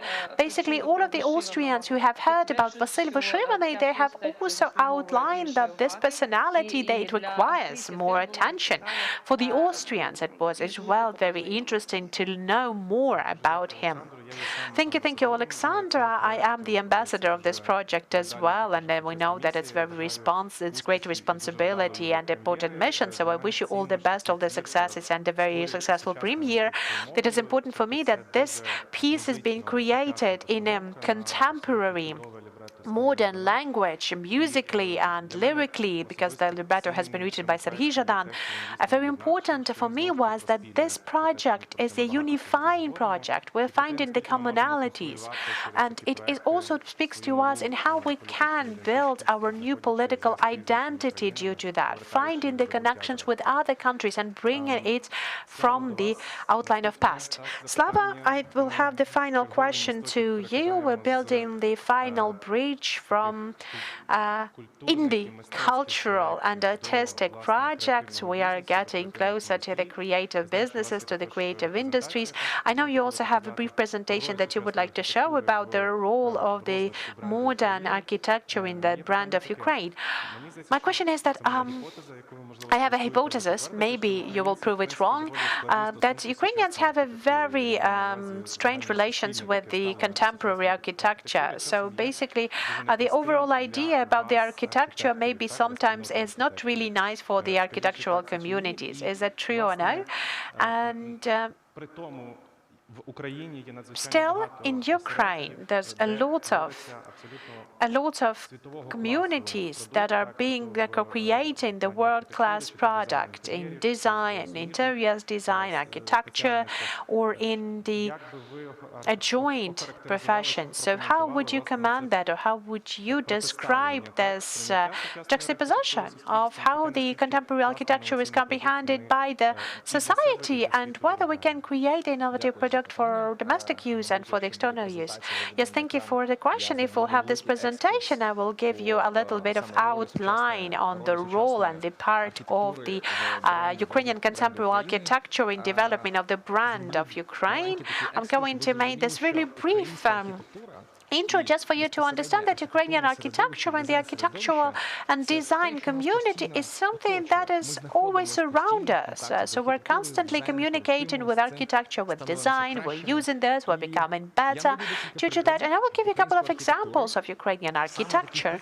A couple of examples of Ukrainian architecture where we have the really good work with the historical legacy. Also, we'll give you some really resonance and provocative projects, like, for example, the Sieta on Podol from Drozdov and Partners. This is something that touched everyone, and everyone has their own vision and their own point of view about this project. But this project was a very important precedent, and this is a good way of marketing, because everyone has spoken about this project, good or bad it was. Do you like it or not? But this for the very first time in Ukraine, there was this brutal combination of something extremely modern with the historical legacy of how it got integrated into Andriivsky descent. Another project that has been mentioned for the very same group, the Saga City Spice, which was an example of the nice treatment of the decorative facade, of this very voluminous moment and the composition that covers the historical facade, but it doesn't touches it. It still preserves it as the important object. Another cool project from the A development, and I do know that is located here, the revitalization of the old Arsenal factory and the whole factory. That is the project that we participated in as well, and I really like how it has been implemented. I know that every brick has been restored, has been shown, and I do believe that this is the mixed use from the old arsenal to the place where it's currently a lot of restaurants, offices located when people spend their leisure. It is very important not to build something new, but rebuild something that we have and treat it with respect, to make it in small steps and to make it in a way that is being done for what I have shown now. So a very nice example there is always with the architecture, the Roshan factory. So very nice example again, because one of the best projects that we had. The outdoor design is the Heavenly 100 Memorial in Lviv. Young architects, young team did that. And right now this project is already presented for the Van Roy Award in 2021. We'll have the decision. And this is a project, this is actually a case where we have this historical value and aesthetics that you can see in the modern image. So if we do talk about the recognition, international recognition, we just need to note that this can be assessed by the international jury, international commission. So I've made this, I've created this set of design, cases of design in the architecture, so within the last 2 years. We've all known that in 2019, 2020, well, 2020 was quite harsh to the world, but our Ukrainian projects, our Ukrainian architectural projects, there are so many achievements in each of the nominations. For example, in the residence category, look at this.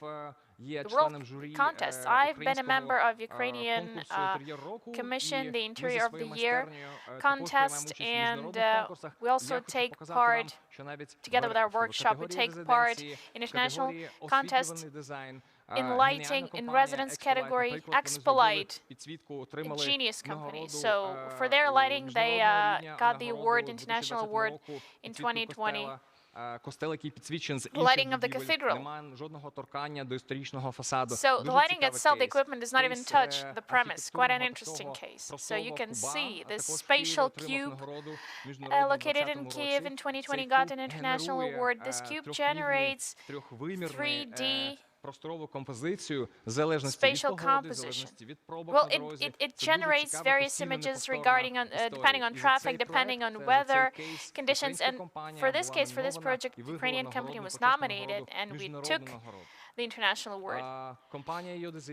Yodezin company, Ukrainian guys, girls, they also took the highest award, the top award for the restaurant project. These people almost took the top achievement. So the overall first prize in American contest for restaurant design. These are Ukrainian projects developed in Ukraine, implemented in Ukraine, Ukrainian contractors. Because today, creating the best in Ukraine, so we have contacts, we have an opportunity to work in Ukraine. We have people, talented people who have craftsmen. We have people who actually are so much involved. China, US, we have so much cooperation. But it's really most convenient to work here because you have this direct opportunity to do this, to create something here in Ukraine. For our bureau, concerning our bureau, a couple of nominations, also in various categories. We've taken Salon category, we took 2 international awards, even one will be taken this year. In a month, we'll go to New York. We were invited for the awards ceremony. Now, this Arsenal project that was taken, as we say, from the brick. You can see it on the slide. So these were the ruins turned into this Kyiv food market. This is, it gained some new architectural value, you know, a social project, and we took the first award in the restaurant project category. Also, the office design. Chinese contest invited us. Ukrainian workshop took the prize. So again, I want to remind you that one of our key, so the hospitality business, the project businesses like Bursa. And we got 2 awards. From the very first day when our workshop started working, everything that we create, I try to position as the bureau's work, as the teamwork. When there were 2 of us, 50 of us, or more. So this is the achievement of the big group of people, huge team of people. We took this Ukrainian Designer of the Year award in 2019. Rising Star interior and we also took the Rising Star, the Interior Design of the Year, an international recognition. It was in 2020. And this is one of the areas, this is one of our statements of our bureau, to produce, to promote, to advertise Ukrainian brand. It doesn't matter where we've been. Within the 15 years of our activity, we've been creating design in Ukraine. And all this time, we say that 30 international awards we have. 80 countries published information about us. Tabloids, books, magazines. We were present everywhere. Every time we say, this is Ukrainian design. Ukrainian workshop did that. Ukrainian masters, Ukrainian people. It's really important for us to get this indicated. So Ukraine, we will help you to go forward, to move forward, so go Ukraine. And we'll help you to feel better, become better by using this encouraging space, motivating space. Thank you, Slava, for your work. Thank you for this, for these projects visible at international level. We have less than 10 minutes, so I'd like our online speakers be very brief, to comment in a very brief way. So Alisa, please. Alisa is the representative of the diplomatic service of Ukraine. And a short teaser there is. I want to tell that your new role in the embassy, in the UK embassy, or sorry, Ukrainian embassy in UK, I think next year we'll see more of your achievements when we'll have this bilateral cultural season between Britain and UK. You've been working on that for a couple months. And tell me, please, which are the most productive topics when it comes to cultural cooperation between Britain and Ukraine for the following years? Thank you. Thank you for this introduction. And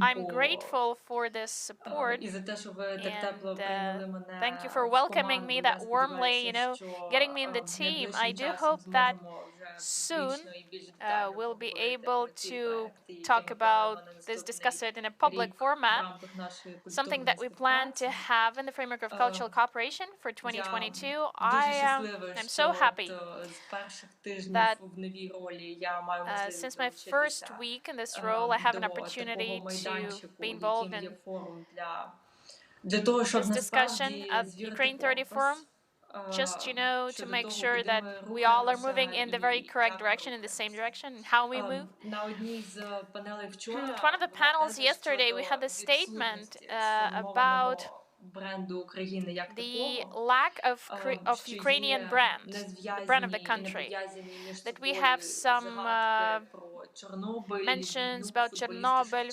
football, Andrei Shevchenko, war, Holodomor. These are not even related. These are not intertwined. These are not creating one big picture. We can be sad that we don't still have this very clear positioning, clear presentation and introduction of ourselves, to that we still can't present ourselves properly to the citizens of UK, but we can still use this chance and start from the scratch, start filling it with something that we do see as valuable, with the context and with the content we really want to fill in. A small example from my activity, які вже встиг статися, які, як на мене, є показовим до тої дискусії, що маємо something that really relates to the discussion that we've had for the last 3 days. The ambassador of Ukraine in UK, Vadim Prestayko, had another meeting with the activists of local community. So they came to discuss the idea of establishment of a monument of Ukrainian defender in London. And during the discussion, there was an issue raised. So, about active Ukrainians, active representatives of the community, how do they see their country, their native country, country of origin, and how they see the image of Ukraine, and what actually they want the foreigners to see. How they want British people to see Ukraine. I think that this is a very important issue that can be easily forgotten. Each of us living in Ukraine and also representatives of diaspora, they must remember that they are the transmitters, they are the bearers of the code, and they transmit, they broadcast the message outside. What I really like, the idea presented today by the First Lady, Olena Zelenska, and I'm so grateful to her for her attention and support to the cultural initiatives and her interest to the cultural diplomacy. She said that we do have some common tragedies, but also some victories that we build all together. And when we try to create a story all together, I think that if we pick between the statements, we have a war, and we are a young, creative, dynamic, and talented country, and we have a war. The second one is touching. It gives more advantages, and it gives more space for further dialogue. I'm sure that in the second context we have something to say, of course. I think that next year, in the context of our cooperation with the UK, we'll be able to demonstrate it and loudly present ourselves, speak of ourselves. Actually, the work that we perform at this platform within the last 3 days, I guess everyone who somehow dealt with creative agency, they know about it. But right now, it's a broader context. We are filling out this creative brief within the limits of our country, and it's really great that we have this conversation and that we'll be able to build our further steps at this wonderful background. Okay, so this is it from me, not taking some more time. Thank you for the statements that definitely fit into the whole picture of this conversation. So, Pavlo, thank you for your patience anyway. I just want to ask you, you are the curator or core curator of such prominent exhibitions taking place in Ukraine for the last couple of years. So these exhibitions are powerful. These are really strong. They tell stories, great personal stories. So, what stories about Ukraine you do consider as the most productive for the cultural diplomacy, for internal communication? What would you like to present in your further project?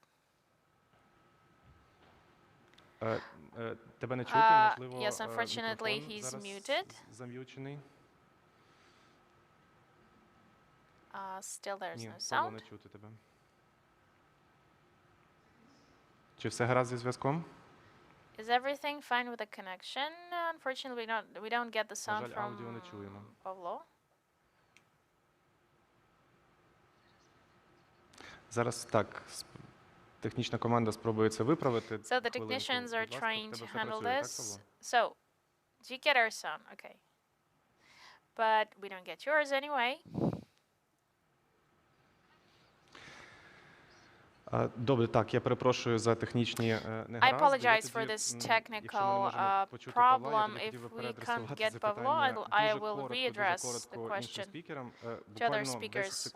10 seconds, please. What project, cultural project, or cultural diplomacy project, what story would you like personally, would you personally plan or dream to present in future? Я думаю, що є два, так би мовити, треки. Так, є суто професійний трек, який дає довгі, віддалені, але дуже сталі результати. Giving long-term sustainable results for мистецький арсенал. Може бути один з таких прикладів, це професійна програма для українських видавців, яка вже кілька років відбувається в межах книжкового арсеналу. Власне кажучи, in the context of the book саме arsenal. про So we цехову speak роботу about між this українськими видавцями і видавцями з усього світу. Цього року, наприклад, це було about понад cooperation between international publishers and Ukrainian publishers. 150 of negotiations only we had, and a huge number of presentations and discussions. This is something that we lacked previously. Доступною мовою, доступна міжнародна мова – це англійська зазвичай. Того, using English to understand each other, and how the book market does look like in Ukraine, and where we do get these success stories.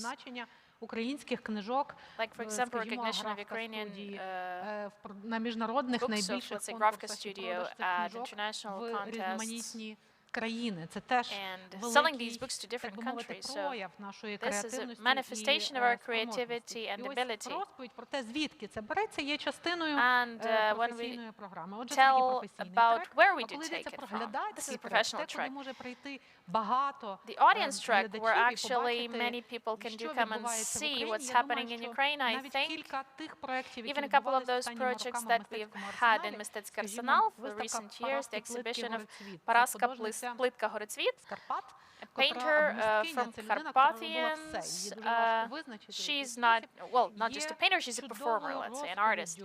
So it's a wonderful story about creativity in general, about the community we live in. Boychuks. The Boychukism, the projects about Ukraine in 1920s and why these years were so valuable in international context. Thank you. Sorry, but we have no time. Yeah, finally, Pavlo is with us. The same question to you, Pavlo. Дякую. Чи чутно мене на цей раз? Now we have your sound. Now we have the perfect sound from Pavlo. Okay, what actually do we need, what actually should be shown in the world for us to be seen? When we talk about the language of art, it's important. And when we talk about the specificity of various institutions that we have in the world, actually we can't limit ourselves just to modern art or to certain legacy. We speak about the whole spectrum of presence. After 1991, we've been staying in the shadow of our big neighbor, Russian Federation, and we've been a part of some projects organized by Russia, and we were not identified as an autonomous player. So, very important project, which was a groundbreaking one. When we speak about the exhibitions and museums, this was the Pinzel project in Paris, Louvre. So I was there at the opening. I was lucky to talk to French specialists, and it showed that Ukraine is not something that за кордоном. they Тому що abroad нас уявляють як do степ, в think якому of. і They think of us, культури they особливо нема. thought of us mostly І as якщо of, you know, чули this про vast steppe авангард і так далі, territory, то you його know, if they асоціюють з heard of Росією. Якщо avant-garde, чули it's mostly про associated Чорнобиль, то with його Russia, асоціюють, звісно, з Chernobyl. чимось If they hear about техногенно-катастрофічним, а не з Chernobyl, it's культурним. again about Це якраз disaster, той not about принцип, culture. який So it's the ми на principle проєкті, який робили з Славом Балбеком, з Ярославою Гресь, зараз that хотіли we поміняти. used to Ми get показали together with Slava, with Чорнобиль Yaroslava як Gres частину in our культури. project. We wanted to show Chernobyl as a Тому part of the culture. сьогодні можна говорити We однією can мовою. talk Сьогодні не можна and говорити use one тільки language. маленькими фразами. We can't Треба use так, щоб small, це simple все sentences. було Everything єдиним, should be дуже a чітким single діалогом flow, з a світом, clear dialogue with the культурною world. мовою. І це має базуватися не тільки на And it бажанні must be окремих based not only індивідів on the wish of бути certain присутніми individuals to be в present світі, а in the взагалі world, розробити but actually стратегію to design a присутності strategy України of як Ukraine's такої і presence. правила присутності. Тому що ми And дикуни в чомусь. У нас немає the того rules of its досвіду presence. We культурної are a little bit дипломатії, ми wild. We все still have no experience of робимо, cultural базуючись на diplomacy. наших власних We помилках, do it а не на based on our досягнення own іноді наших mistakes, not сусідів even з achievements of різних our сторін. neighbors, Тому various neighbors.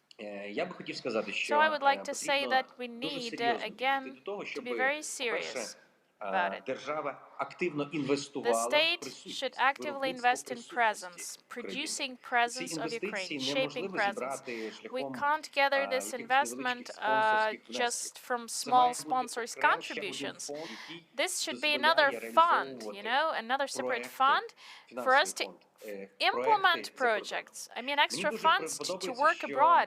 в What Україні I ми really вже like is that in заходимо в Ukraine we мову, already start looking в for тому this числі і language, мистецьку мову, в тому числі і проектну мову, можливо, ті моделі, project як language, куратор пропоную creative language. для того, щоб говорити з суспільством. And I offer some projects as a curator to talk to people, social topics, art topics. Some of these projects maybe should be adapted for foreigners, and a successful project should just go to a world tour, you know.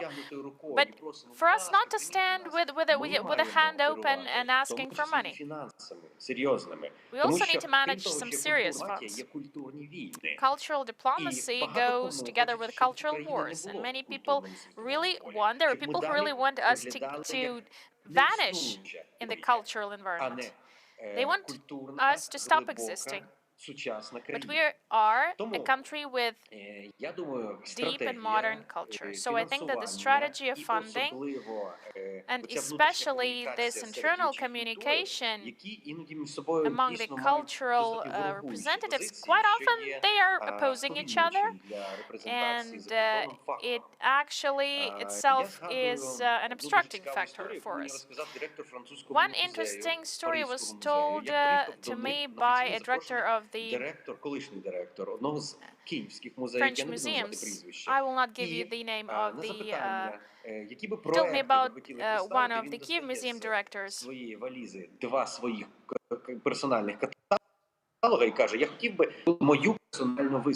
And this Kyiv museum director actually offered his own paintings to the Paris museum director actually to present Ukraine in that way. So this is wilderness. This is just, you know, this is complete nonsense. So we do have this huge amount of something still not known to the world.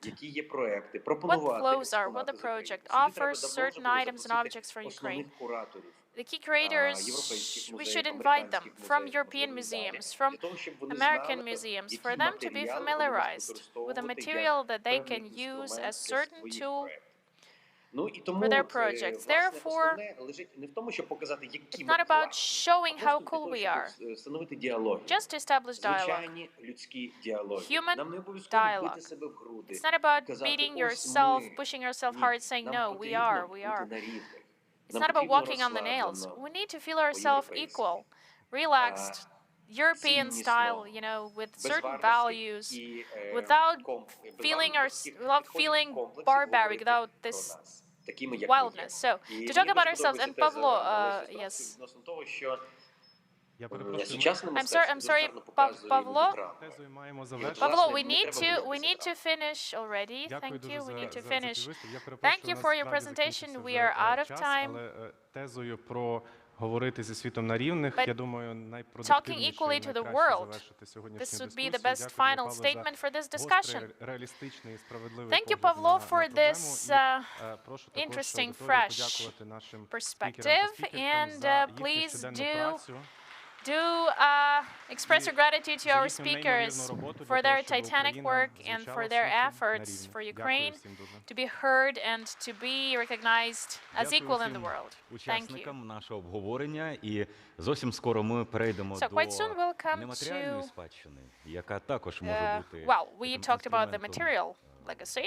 It itself can be a tool of diplomacy іміджу нашої країни. Про все це and improving the згодом image. на форумі Україна 30. But please Україна третій рік поспіль come back to посідає the перше second місце у світі session. в категорії наука та технології, згідно з дослідженням Good Country Index – індекс хороших країн. А також впевнено додає у показниках міжнародна безпека і дотримання миру, і процвітання та якість життя. У загальному рейтингу Україна поки що на 72-й позиції з-поміж 149 держав. Індекс хороших країн – це один із проєктів відомого науковця і архітектора національних брендів Саймона Ангольта. Його мета – виміряти, як саме кожна країна на землі сприяє загальному благу людства.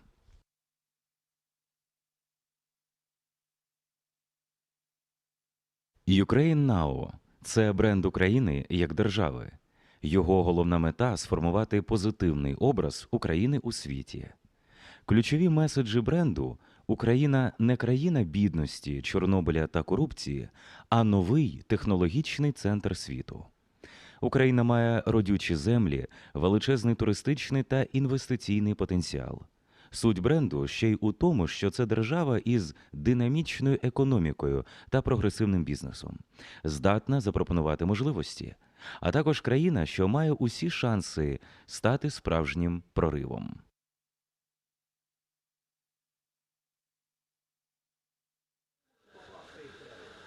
Ми зараз перебуваємо в експозоні Всеукраїнського форуму Україна 30, і поки наші учасники спілкуються, своєрідний нетворкінг форуму Україна 30 після дискусійних сесій, ми переходимо до експозони. І, напевно, ще чим пишається Україна, це нашим літакобудуванням і, зокрема, мрією. І із головним конструктором заводу «Антонов» паном Сергієм ми зараз поспілкуємося. Ви, до речі, потім будете вже в самій дискусійній панелі. Що тут представлено на експозиції? На експозиції представлені моделі двох наших літаків. Це літак Ан-225 «Мрія» і літак Ан-225 «Руслан». І той літак мають власну назву. Це одна з традицій нашого підприємства, яке я вважаю не тільки флагманом української промисловості авіаційної, а взагалі брендом України, тому що наш бренд «Антонов» народив бренди «Мрія», бренди «Руслан», бренд «Ан-2». І бренди пізнавані. Так, і на протязі 75 років ми лідер світового вантажного літакобудування. У нас школа, і якщо ви навіть підете лікуватися до лікаря, то, напевно, ви виберете фахового спеціаліста з великим досвідом, а не лікаря, який вчора закінчив інститут. Тому у нас великий колектив однодумців, у нас великий колектив дуже фахових, професійних людей. У нас своя власна школа підготовки резервів. Ми самі виховуємо для себе підростаюче покоління. У нас факультети Харківського авіаційного інституту, Національного університету. У нас власний технікум. Ми забезпечуємо самі людям першу роботу. І це дуже важливо в наш час. Пане Сергію, оцей досвідчений лікар, наскільки часто він оперує? Тому що проблеми в пресі з'являлися про те, що і кількість літаків, якщо взяти останні роки, скільки замовлень і як працює сам Антонов? Треба зразу зважити на те, що ми після початку російської агресії ми втратили звичний для нас російський ринок. І щоб вийти на той ринок з літаками сучасними Ан-148, Ан-158, Ан-178, ми поклали дуже багато зусиль.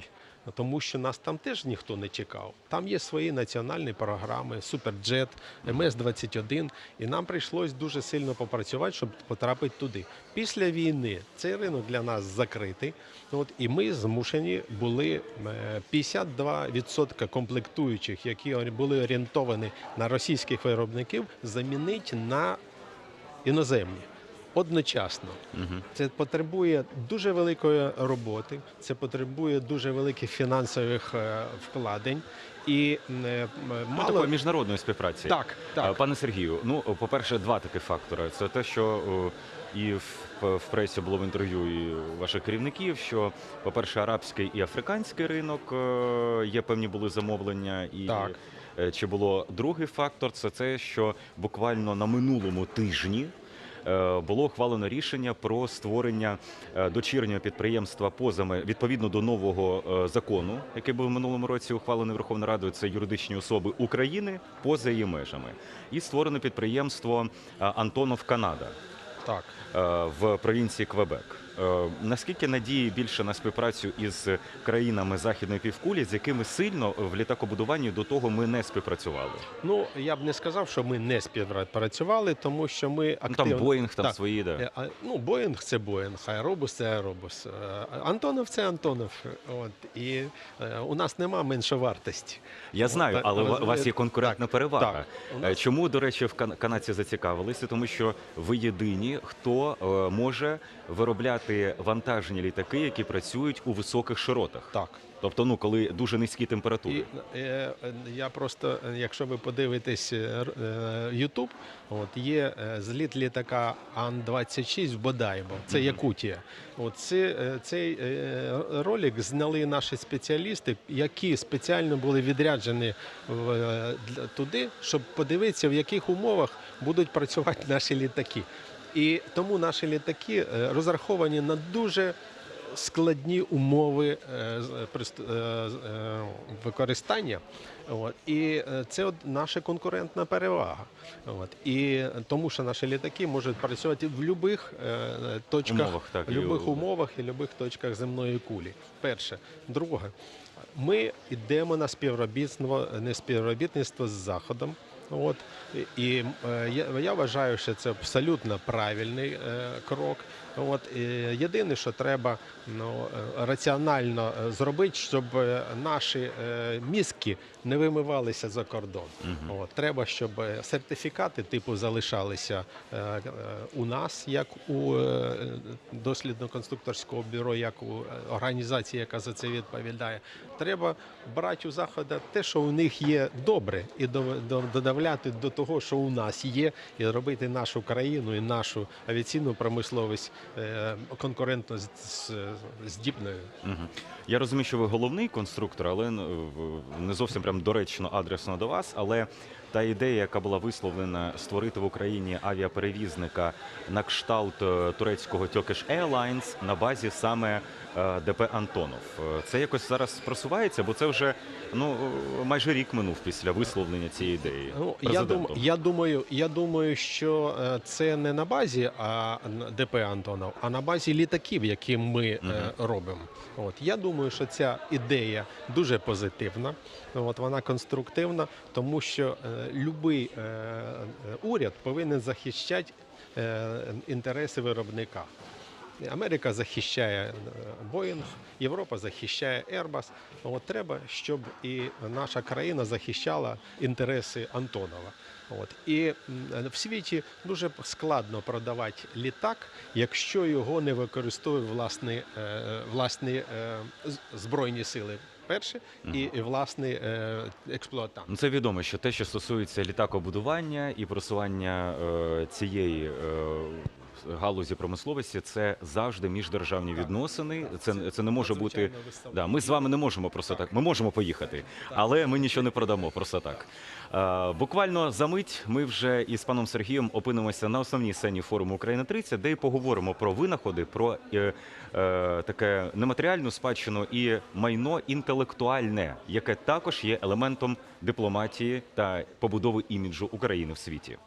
Україна третій рік поспіль посідає перше місце у світі в категорії «Наука та технології» згідно з дослідженням Good Country Index – індекс хороших країн, а також впевнено додає у показниках міжнародна безпека і дотримання миру, і процвітання та якість життя. У загальному рейтингу Україна поки що на 72-й позиції з-поміж 149 держав. Індекс хороших країн – це один із проєктів відомого науковця і архітектора національних брендів Саймона Ангольта. Його мета – виміряти, як саме кожна країна на землі сприяє загальному благу людства.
Це Всеукраїнський форум Україна 30. Імідж країни, матеріальні та нематеріальні цінності України. Про все це далі будуть говорити спікери цієї сесії. І промодерує цю дискусію керівник Академії інтелектуальної власності Державного підприємства Український інститут інтелектуальної власності Данило Цвьок. Danilo Cvjok. Dmitro, thank you, dear colleagues. Good afternoon, and the First Lady of Ukraine, Olena Zelenska. Welcome her as well, and all our online audience. So let's not waste time and come to this topic, material and non-material values of Ukraine. We'll start with the presentation of the speakers representing various sectors and industries, and they will give us an understanding, a deep understanding what material and non-material values of Ukraine are. What are these, and what should be focused on? З радістю і приємністю представляю наших спікерів. It's really a pleasure for me to present Світлана Фоменко, Deputy Minister of Culture and Information Policy of Ukraine. Please. Сергій Філь, головний конструктор з перспективного проєктування державних підприємств Enterprise. Владислав Берковський, Executive Director of Ukrainian Cultural Fund. Також, окрім спікерів, які присутні з нами в залі, у нас є спікери, які присутні з нами онлайн. Тому хочемо привітати Наталію Шакуру, радницю постійного представника України при ЮНЕСКО. Natalia Shakura, advisor of the permanent representative of Ukraine at UNESCO. Mariana Dushar, she's a scientist. Авторка She цифрового studies архіву української Ukrainian гастрономічної cuisine, спадщини also an Seeds author and of the Roots, digital гастрономічна archive of блогерка. Ukrainian gastro legacy, Seeds and Roots, and a blogger. І Tina Peresonko, historian, scientist, author and creator of the project The World Triumph of Щедрик, 100 years of cultural diplomacy of Ukraine. Перед тим, як надати Before we слово actually першому pass нашому the floor to the first спікеру, хотілося б зробити speaker дуже today, коротенький I'd like вступ, to таке have інтро. the small Буквально introduction. вчора на цій For you, сцені so yesterday розмовляли at this про stage бренд we України. Так discussed от, the якщо Ukrainian говорити brand, and в when we контексті talk бренд, цінності, about the context імідж, brand and values and бренд це adding точно image, well, про brand is цінності definitely нематеріальні about non-material чи values, матеріальні. Основне, що or про maybe sometimes них. immaterial, but Творцями тих цінностей є who are the authors ми, of the values? We українці, create за допомогою нашої values інтелектуальної праці, with our творчої праці. intellectual Важливим є work те, and що з activity, тих цінностей and ми несемо у світ. we do bring to the world Чи out of це those values, you know? And цінності do we дипломатичного speak about характеру, diplomatic values, демократичного, чи democratic це values, or технологічні цінності, technological values, культурні, even cultural, who knows? історичні. Historical. Питання в тому, що ми The це question робимо. is, Коли ми говоримо про такі what are we цінності в doing глобальному actually? контексті, When we speak about these у values нас, in global українців, context, виникає питання, а I що have a question ми створили, in Ukraine. що ми What we створюємо, created, і what що we are ми creating, and будемо і what we готові will, створювати and what we are завтра, ready to аби create про нас tomorrow говорив світ, for аби us йому to давати be ті речі, talked які about є in на the його world, порядку денному. to contribute to its agenda. Наступним питанням яке have виникає, another звісно, це question. питання, як правильно це транслювати і як How to правильно це articulate it інформаційно properly, донести. how to bring it Але все ж таки, properly to others. Як кажуть, content is the king. Content Хочеться is the говорити king. про As they say so, контент we need тих to talk about the цінностей, content які of є those values, ядром, which are the фундаментом, nucleus на базі foundation яких можна нарощувати цей background бренд України. to Отже, nurture власне, розмова the brand сьогодні and про них. structure the brand. So we'll talk about it Хочу надати today. слово I'd like першому to pass the нашому floor to учаснику, спікеру, first Світлані participant, and this is Фоменко. Svetlana Fomenko. Пані Світлано, завжди, коли Miss говорять про Svetlana, матеріальні, always when we нематеріальні talk about цінності, material and non-material в першу values, чергу на primarily думку приходить культурна we think спадщина. of cultural Я думаю, ви, як heritage. ніхто, Yes, найкраще you, можете I guess, розказати, are the як expert. сьогодні You can tell охороняється us культурна how we спадщина do в try to Україні. protect our cultural Важливо, heritage як in проходить Ukraine, ідентифікація how в we глобальному identify it контексті, in the global чому це context, зараз необхідно. and why it is necessary today. Thank you. Thank you. Good afternoon, ladies and gentlemen. When we do talk about values, well, I start thinking about cultural values. When you think about culture, well, it's about heritage, material and non-material. If we take a closer look at those research performed by international organizations, NGOs, and governments, commercial, not quite commercial ones, regarding perception of certain country in the world, we can actually see what are the key components, what each country is associated with. Political component, of course, media component, something that's happening today in the country, and something that all people know about. Second component is about culture, civilization, progress of certain country, and this component does not depend on political at all. So the country may have a low political, let's say, rating, even economic one, but the culture may be valued and maybe itself a flagship to promote a country at international level. So it's very important to develop the track on presenting, introducing the cultural heritage. Culture. It's heritage. This is something that we already have, a legacy. And the previous session was related to, let's say, the modern вже говорила це під час прес-конференції, що part за of our деякий час history. це теж стане спадщиною. Тому something that we live today, our life, our current life will become someone's heritage in 100 of years. 2 tracks we use to promote the heritage of Ukraine tourism, and of course international organizations track UNESCO primarily. So UNESCO is the most reputable one, the most renowned institution, and you know, this is already like a label.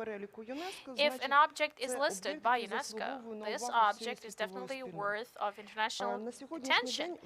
And today I do have a small presentation, please, if I can bring it to the screen. So, when we talk about Ukraine in UNESCO, it is presented by 7 objects. I mean material heritage, of course.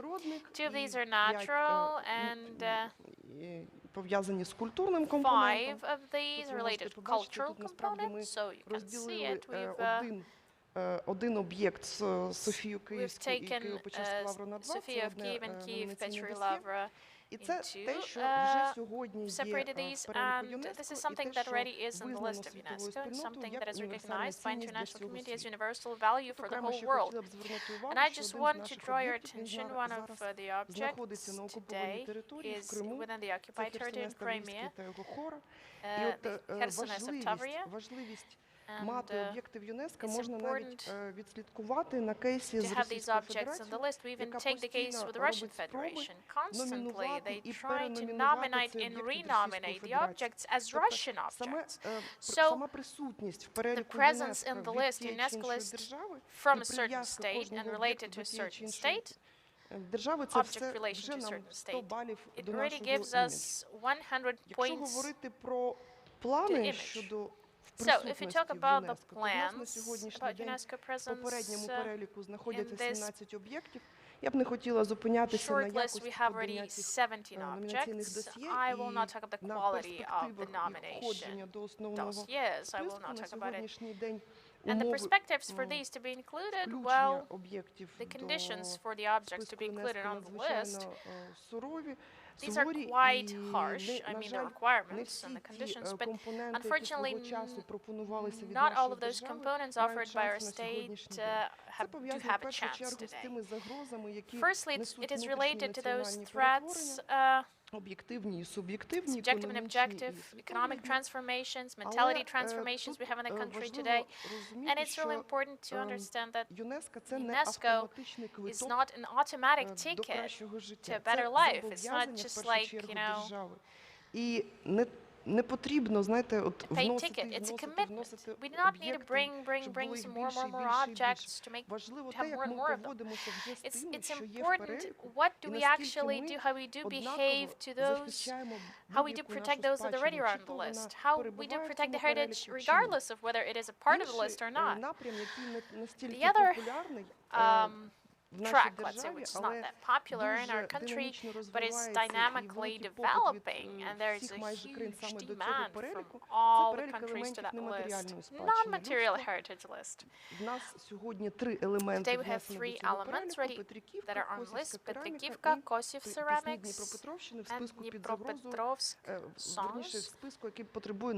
On the list, these do require urgent protection. These may vanish, you know, these may vanish at any moment, and 2 elements are still waiting for inclusion. So, Ukrainian borscht preparation and Crimean Tatar decorative.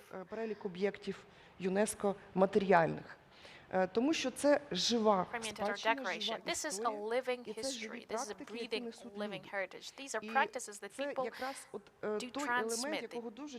Practices, these are the crafts that people cherish, and public diplomacy lacks this quite often, and it gives people more understanding of what Ukraine is, comparing to political commitments, economic achievements, and so on. I just want to tell you that my colleague who will present a speech, just our aircraft Mria, when it was offered to be presented in Venice, for Venice Biennale, as an object of modern art, you know, it already has become a reason for us, you know, to talk our aerospace industry, to talk about Ukraine, to talk about our modern culture, cultural conditions. So this is like a synergy, a combination of these two elements we didn't even imagine which could combine. So it's a good example. Not a very famous fact, but not a well-known one, and our presence is still seen at Rana. So the Creative City Network of UNESCO. There are certain cities which really want to show that they have something specific when it comes to literature, art, music, and so on. Odessa and Lviv has already this status, and two cities are related somehow to the literature. So creative literature cities these are, and it gives not just the preferences, but also gives some pride. So those communities, they feel proud of this, and it promotes local authorities to do something, to start doing something to promote culture and protect the heritage, and it's important. Also, just a couple of words again about presenting our prominent people at the international level. This year we marked the 150th anniversary since the birth of Lesya Ukrainka. So this date is also on the calendar of important dates of UNESCO. So this whole thing is like a patchwork, itself, which tells better about Ukraine to foreigners. I want to stop at heritage. I need to mention the situation about the occupied Crimea, what we have there. On the one hand, the Russian Federation is trying to articulate that it has certain commitments regarding the protection and support of heritage, but what do we observe? Not just us, but also the NGOs, the observers. We all see how actually international conventions are violated by Russian Federation. So the black archaeologists, as we call them, and physical destruction of the heritage objects, we do observe this. Also the objects from the previous list, Bakhchisarai Palace, the only material object related so closely to Crimean Tatar history, and it's like they are refurbishing it today in such a way that it seems to be that it's just a simple entertainment center. Well, we're trying to fight, we're trying to struggle for sanctions to be imposed on Russian Federation, and it must be always there on the agenda when it comes to international dialogue, because these assets are not we can't reproduce these. If we lose these objects, no way back. So it's important to talk about promoting our culture and Ukrainian heritage in Ukraine via the European track, the program of European Union called Creative Europe. You can see on the slide the statistics of our participation in those funds, the funds that we managed to get. So today we enter the new stage of the program. Speak about the cultural diversity with many segments in it, and it's about networking, it's about making us recognizable. Our modern artists, contemporary artists, to be fully recognizable, and cultural community to be seen and visible in Europe. What is important as well? Such projects related to, supported by European Union and Council of Europe, Eurimage. It's about media, it's about films, it's about something that we have in each city, in each apartment, in each house. This is the co-production. It helps us to stay in equal conditions and to show that we are not worse than Hollywood or any other movie studio. So the cultural roots of the Council of Europe. Yes, I'm so sorry, but definitely it's interesting, but we do have some limitations. Yeah, basically that's it. Yeah. Thank you. Thank you. Thank you for this detailed presentation. And now охороняється культурна спадщина в Україні в розрізі we співпраці know з what ЮНЕСКО. objects are Тепер у нас protected in the точно як context of мінімум є уявлення, cooperation і ми знаємо with позицію, і ключові ті больові сегменти і точки, над якими нам потрібно framework. So now працювати, we know what are як the painful spots, в what we need прикладному to плані, work так і on в політичному ракурсі, наприклад, те, що стосується practically and when it Криму. comes to political level, especially you mentioned Crimea. So Культурної сектору, from the cultural культурної sector, from the спадщини cultural ми зараз трішки heritage, we now will shift slightly сектор, де формуються to the технологічні sector where цінності. the Взагалі, technological коли values are дивитися formed. If ролик, we do якщо take the video, if you see the video, референс до if you бренду try to Ukraine Now, somehow create this reference to brand Ukraine Now, one of the key messages is Ukraine is a technological hub of the whole world. And there are many Ukrainian startuppers, and they dream але of their точно projects.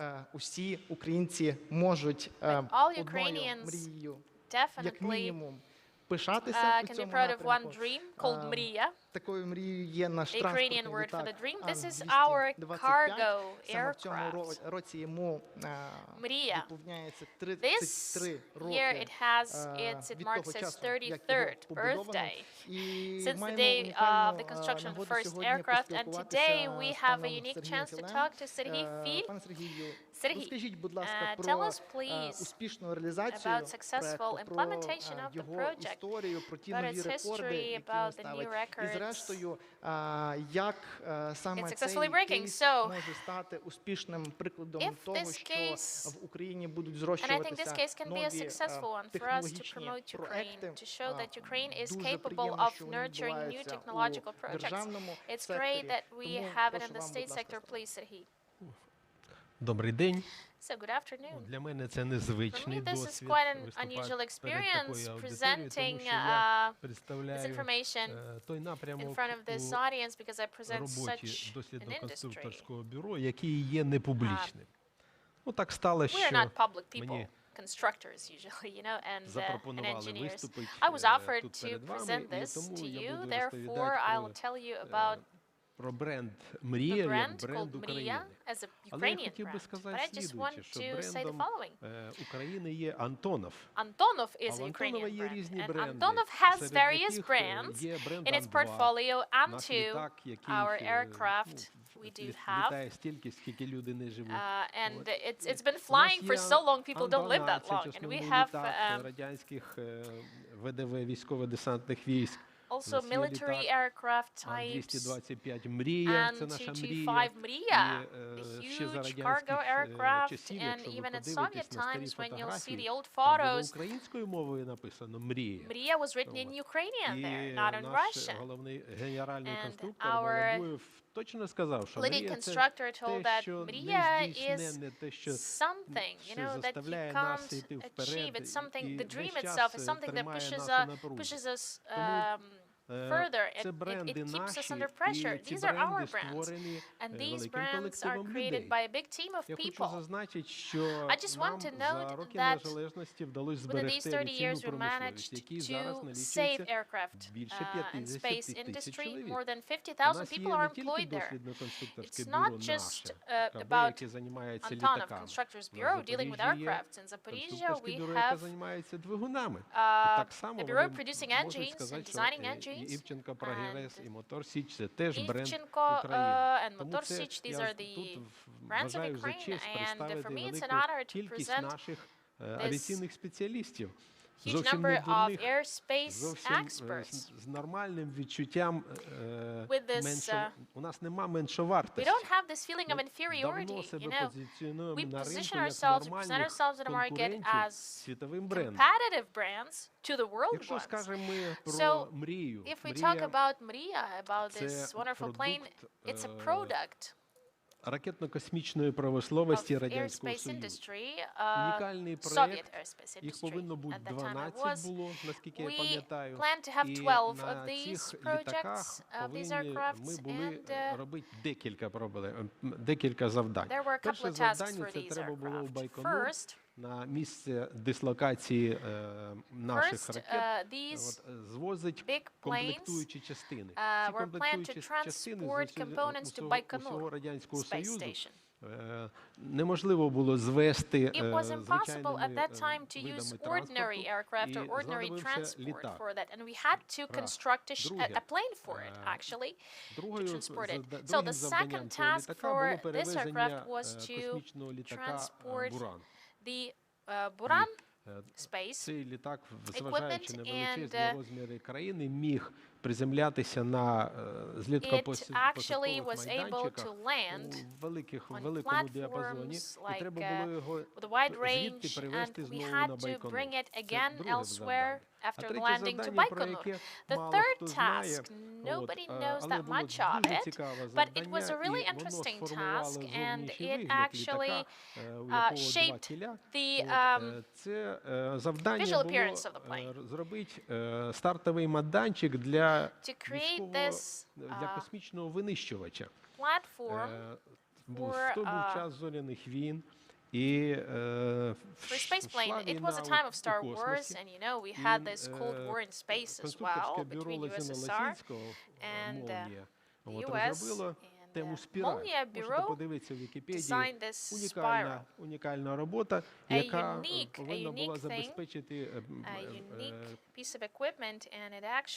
Радянському Союзу значні переваги в космосі. Це ті роботи, які зараз в Китаї і в Сполучених Штатах цілком таємні. This is something that is absolutely confidentially designed in China, and for this space system, for this destroyer, actually, for the space destroyer to start, we designed Mriya. So the Soviet Union already vanished, and in 1989, we remember that our leading constructor managed to convince the General Secretary Gorbachev to actually create our air company at the enterprise. This was quite an important step, you know, and quite a risky one at that moment. В Радянському Союзі все було монополією держави, і monopolized by the state. Були тільки у Аерофлота. Only Aeroflot was entitled to transport passengers and cargo, and we were allowed to transport cargo. Іменно в Мрії, в Борисполі, та історична розмова була, і після того у нас з'явилася своя власна авіакомпанія. Зараз у нас 7 літаків Руслан, Мрія. Довгий час літак стояв. Чому? Тому що коли ми були змушені займатися зароблянням грошей, а раніше ми цим не займалися, ми отримували їх з держбюджету, то нам прийшлося вийти на світовий ринок авіаційного перевезень. І літаки Ан-124 Руслан, які проєктувалися як військово-транспортні літаки, вони були не пристосовані для роботи як цивільний літак. В тому режимі перевезень, в якому працюють цивільні літаки. That civilian planes, actually civilian aircraft, are used. So it took a lot of efforts from our scientists, from our team, and we had to change the plane, modify the plane to make it a civilian aircraft. So a couple of certificates were presented from Mriya and Ruslan both, and now these are just ordinary civilian planes, allowing us to use 800 airports in the world and transport loads and loads of cargo. That's what we're doing successfully. Currently, what we dream of. Як взірець того, як можна займати ринок декількома. How can we invade, let's say, the market with a couple of aircraft types? Ми практично на літаках Руслан можемо перевозити негабаритні вантажі, які не можуть those types of cargo by Ruslan, which cannot be transported by ordinary air companies. And Mriya takes unique tasks, unique, truly unique tasks, when even Ruslans can't do this. We have a huge experience of cooperation with international cargo community, we have this positive image, state image primarily, thanks to the team of people working in this industry. It's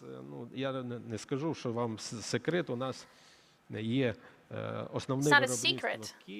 The key production site is in Kyiv and the testing base in Hostomel. Almost 1,500 people are employed there, and thanks to their enthusiasm and hard work, our planes are actually transporting it all around the world. So thank you, Serhiy. Just to sum up, yes, dreams can come true. Sometimes it happens in any sense, even the mriyas. And we also know about the new record with the help of Mriya aircraft. Well, nobody knows much of that record, but sometimes media do mention it. The transportation of 100 tons of medications were transported by Mriya. And it's like, it's a record, it's a huge number, yes. The official record, 253 tons. This is, yeah, this is the record. Okay, we talk about medications, yes, so truly.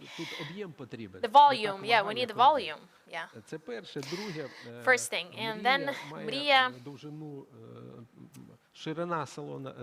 the width 6.4 meters, height 4.4, and length 43 meters. So, if you didn't see that, please, we will give you a personal, you'll have personal excursion.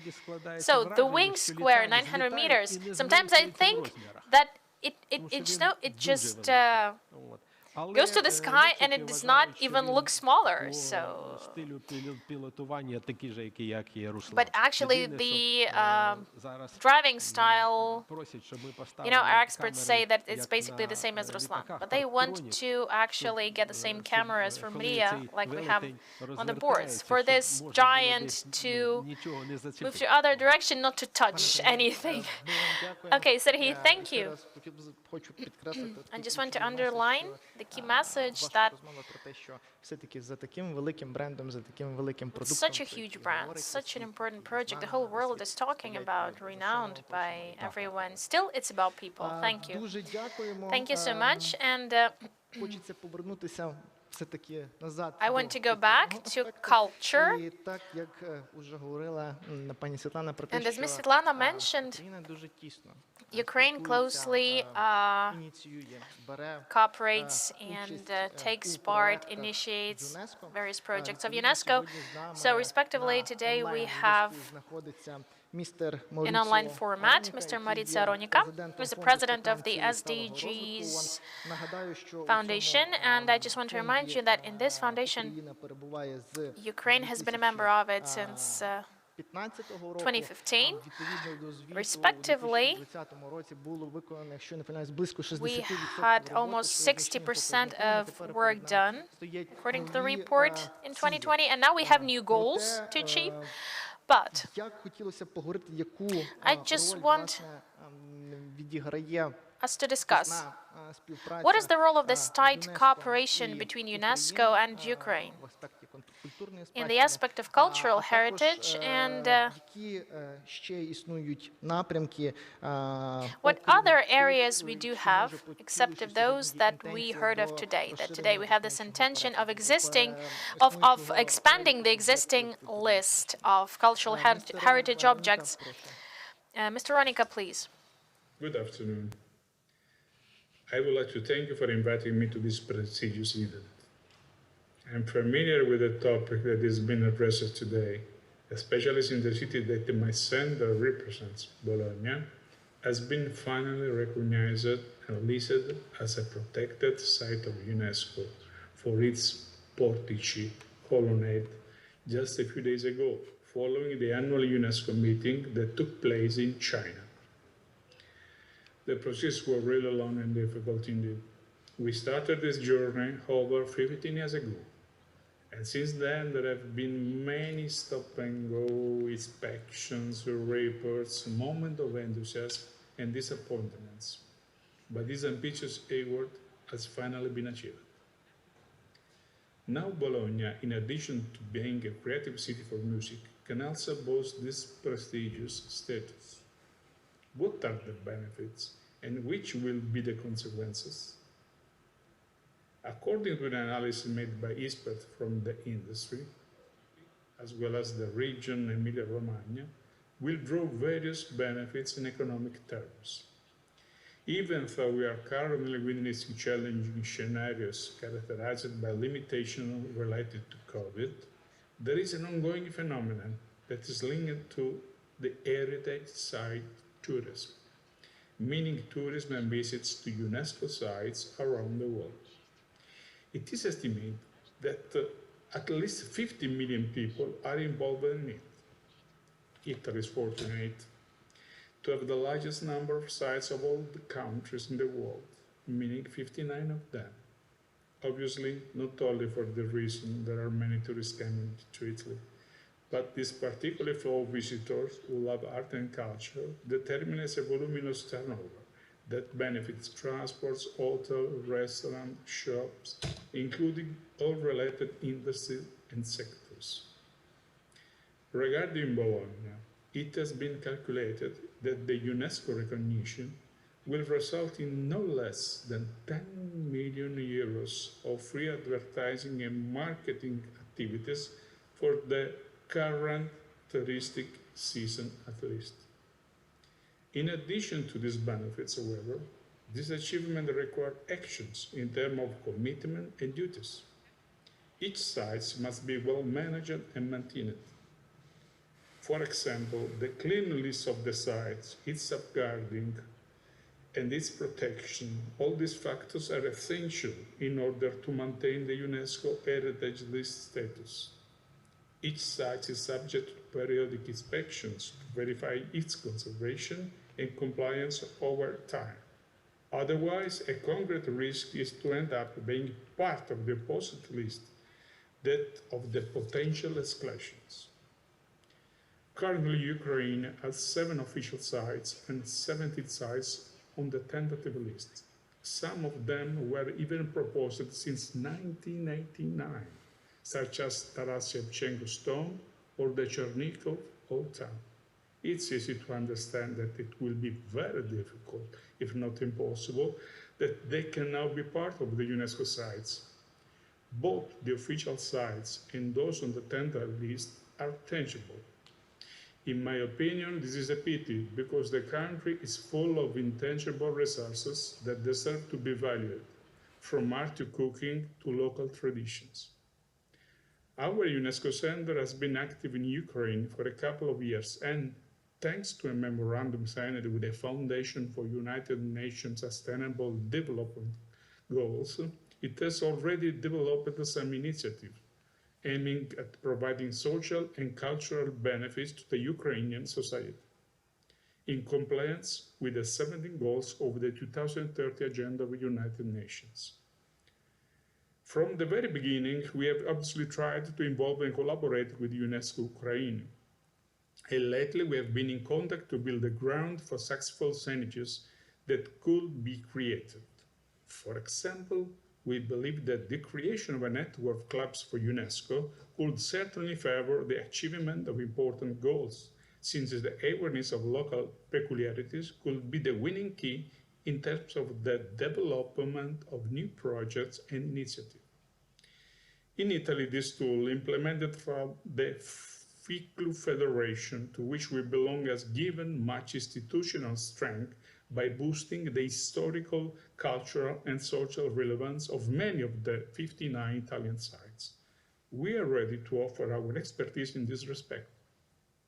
However, I would also like to focus on another crucial goal, perhaps easier to achieve but no less effective in terms of international relevance and benefits, likewise those proper of the UNESCO heritage sites. This achievement represents a recognition of the highest prestige and is often the prelude to UNESCO status. The cultural roots of the Council of Europe. Actually, among the programs promoted by Council of Europe, which include the 47 countries, including Ukraine as well, Objectives focused on the defense of human rights and respect for the law are of the utmost importance, but the Council also has among its competences the defense of cultural identities and its integration.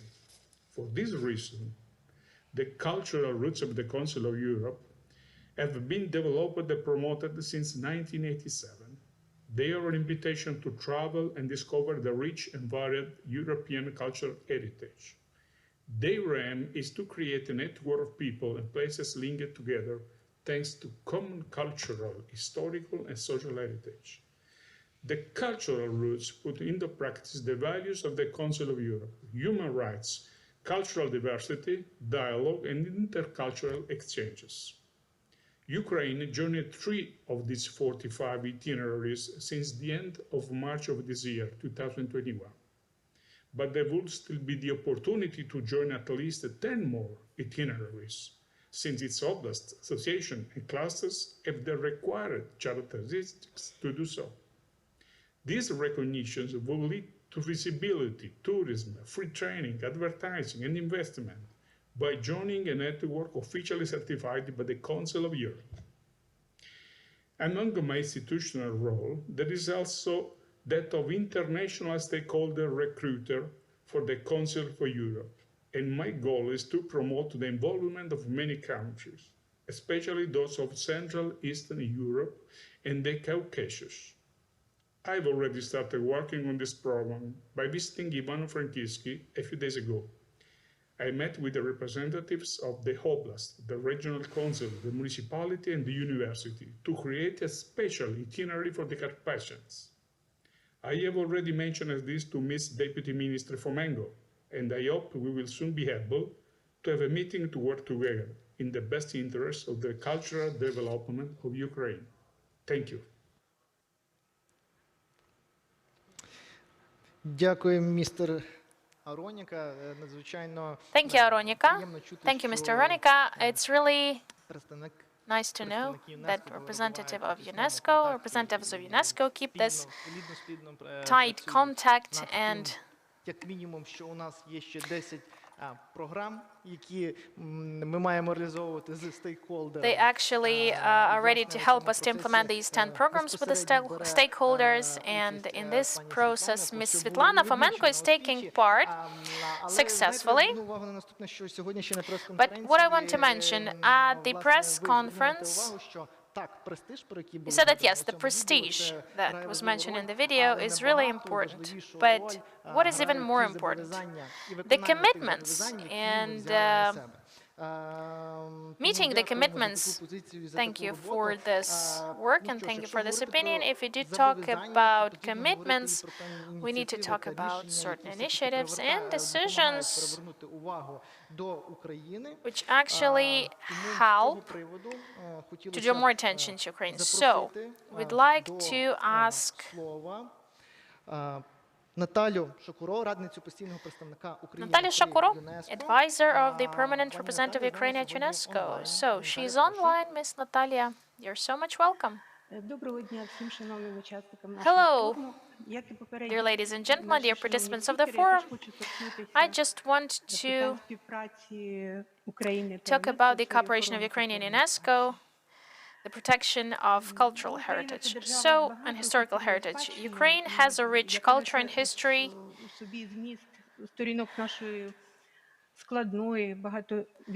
and of course it reflects the centuries of our history.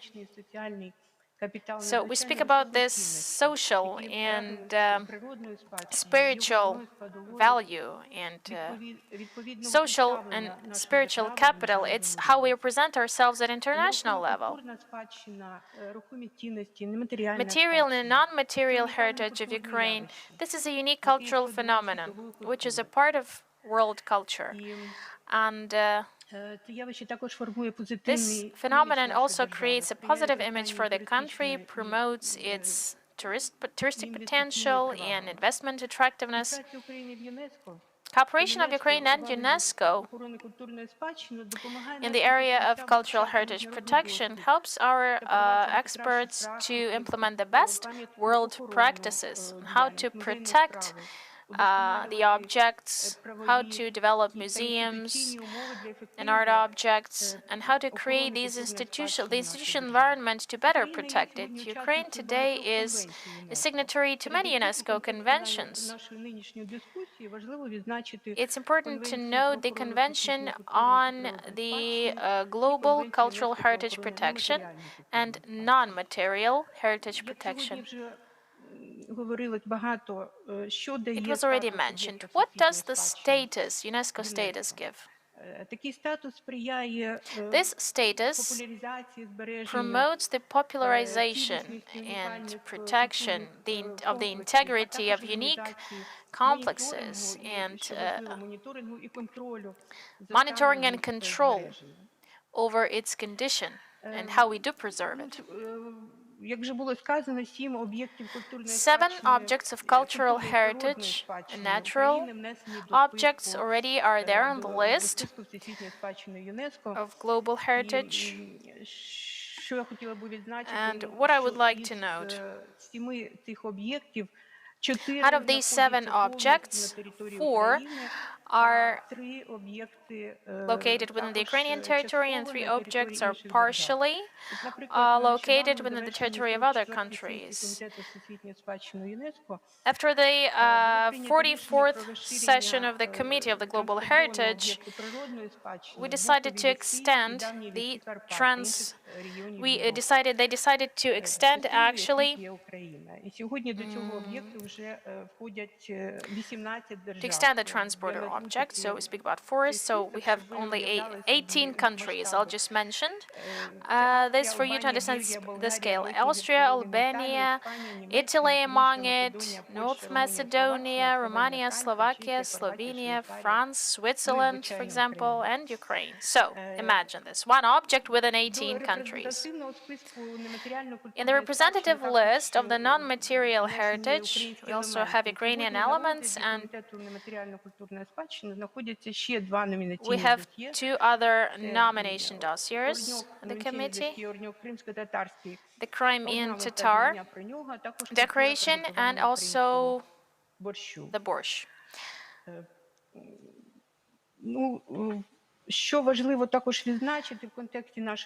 What should I note about this cooperation between Ukraine and UNESCO? Due to temporary occupation of the part of the territory, among the priorities, we defined the measures on extended international support to preserve the cultural heritage of Ukraine, of those objects located currently in occupied Crimea. When we speak about the monitoring, UNESCO monitoring, it's important to understand what is the condition of the cultural heritage objects. Again, we're speaking about the occupied Crimean Peninsula,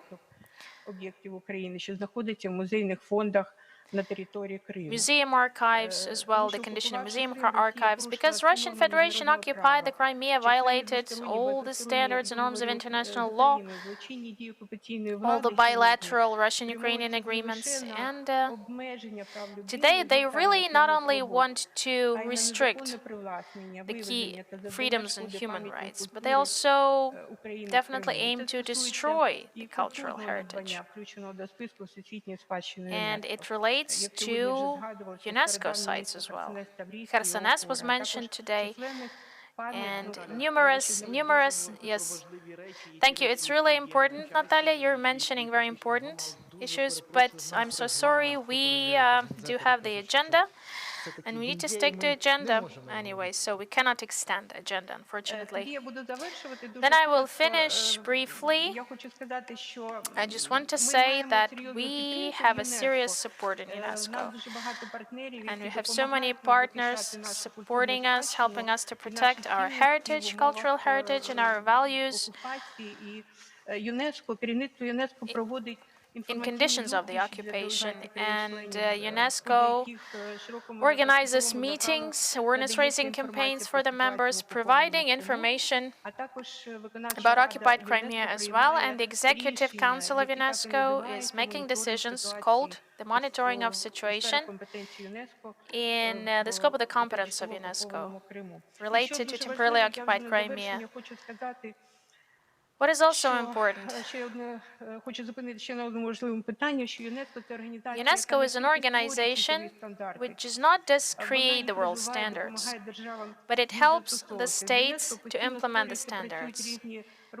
There are various working groups established with a mandate to design these standards, and our Ukrainian experts take part in such activity as well. It means that we do not only consume, let's say, consume and apply these standards, but we also design, we adjust it, we make it better for the whole world. So Ukrainian contribution is of huge value. Thank you.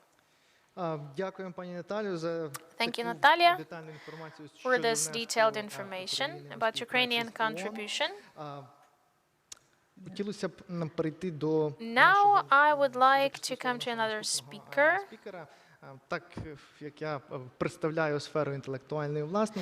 As I present the intellectual property area, at various conferences when they start talking about intellectual property, the question goes about investment instantly, about innovative activity in general, so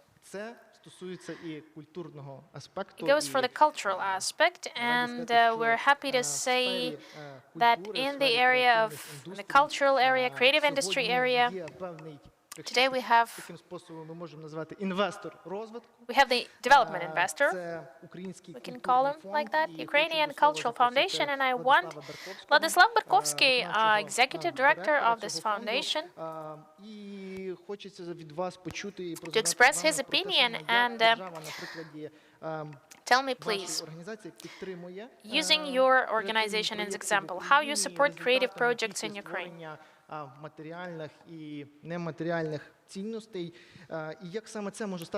With creation of material and non-material values as a result, how can this become a portal for Ukraine to the world? Thank you.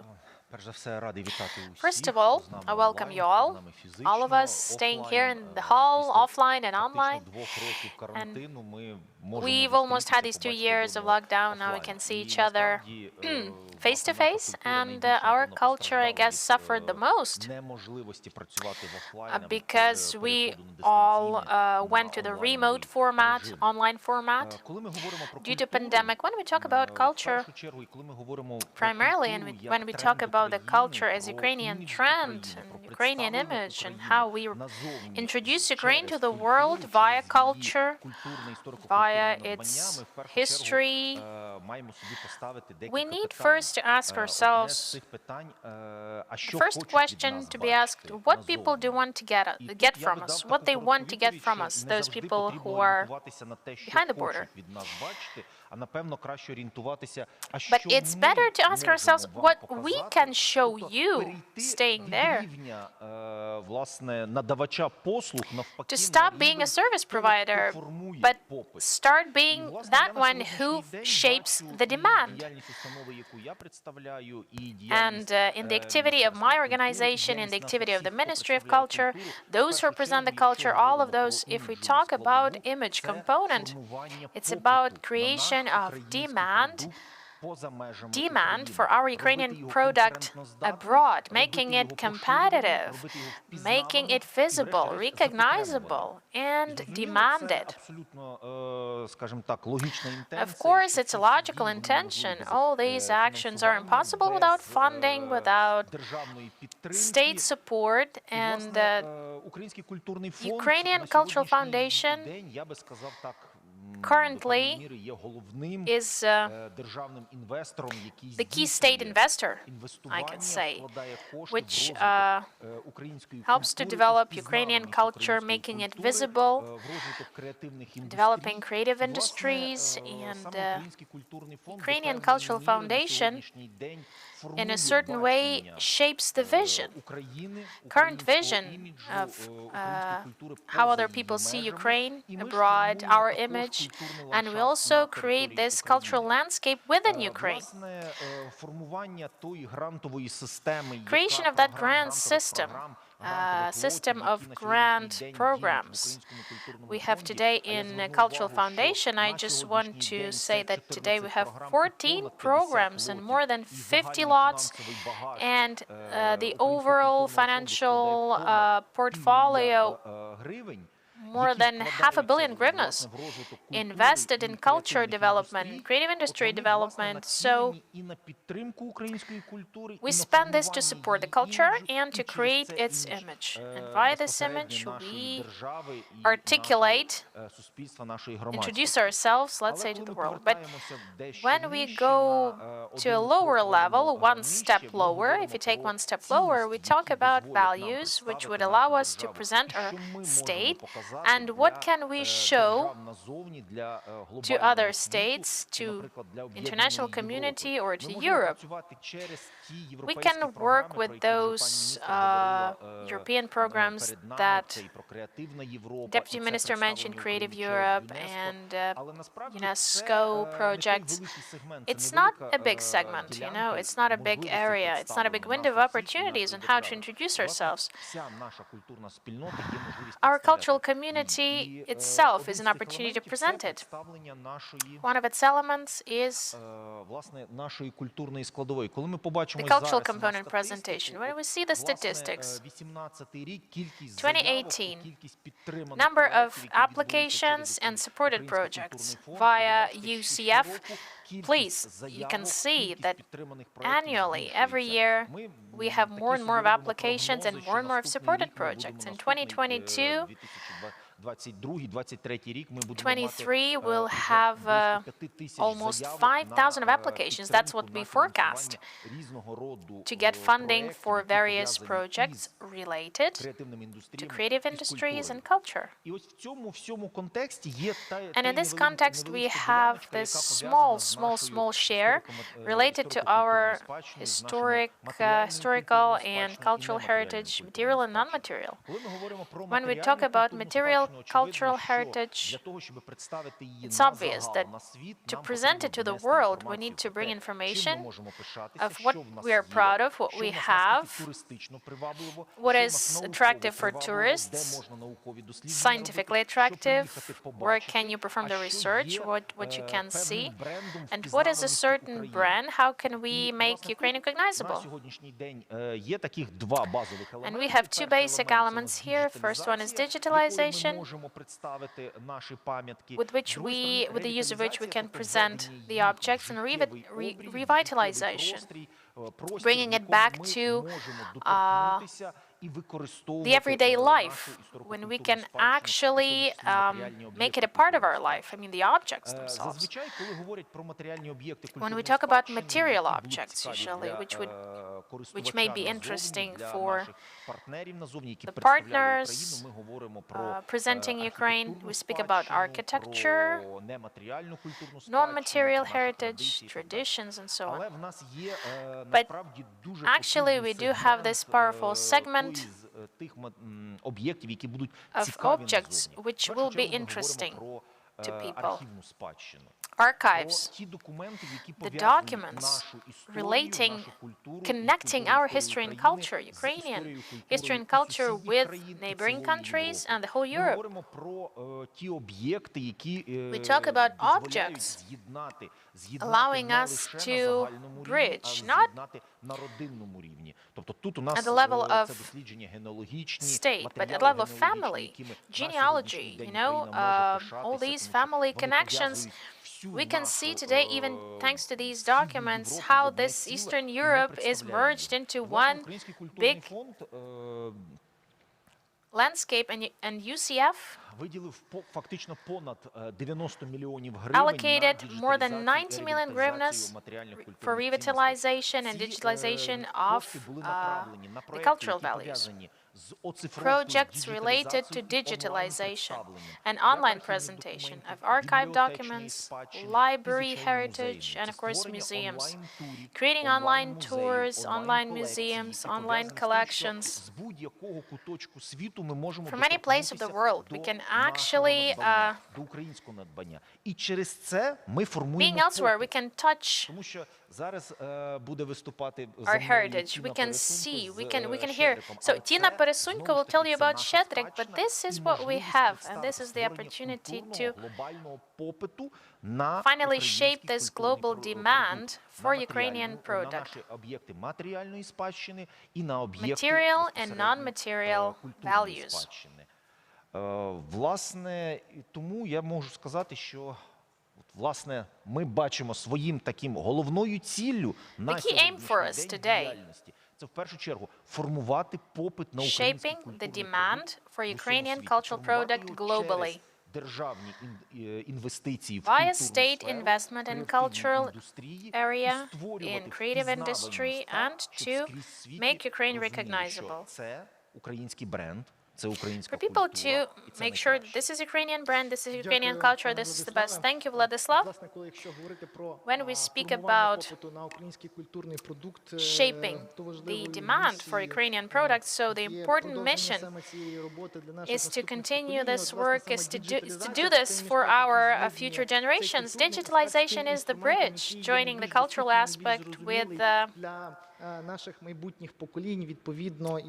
bringing this heritage in a format which is the most convenient one for the younger people, for the next generation. So we have also the historian, the scientist,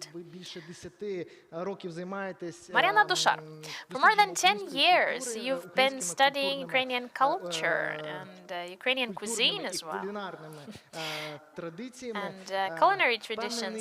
So I'm sure that you will explain us why Ukrainian cuisine is not just about meals, about diversity of meals and dishes. Why itself it's a brand, and why it's even more than a brand.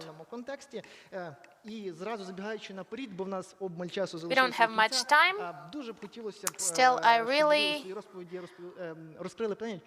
want you to reveal why we all talk about borscht. It's everywhere, please.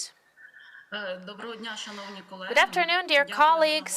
Thank you for this opportunity to tell you about the research about the study of Ukrainian gastro-heritage. Why it's so important for Ukraine today, I want to tell you.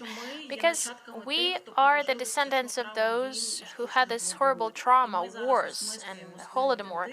Today we are thinking of our identity, and culinary heritage is one of its components. We're a post-colonial country. Remember what the famine is, what the deficit of food is, unification of culinary traditions and all that unique Soviet humiliation practices via food. The Soviet food for Soviet people. We all know what that is.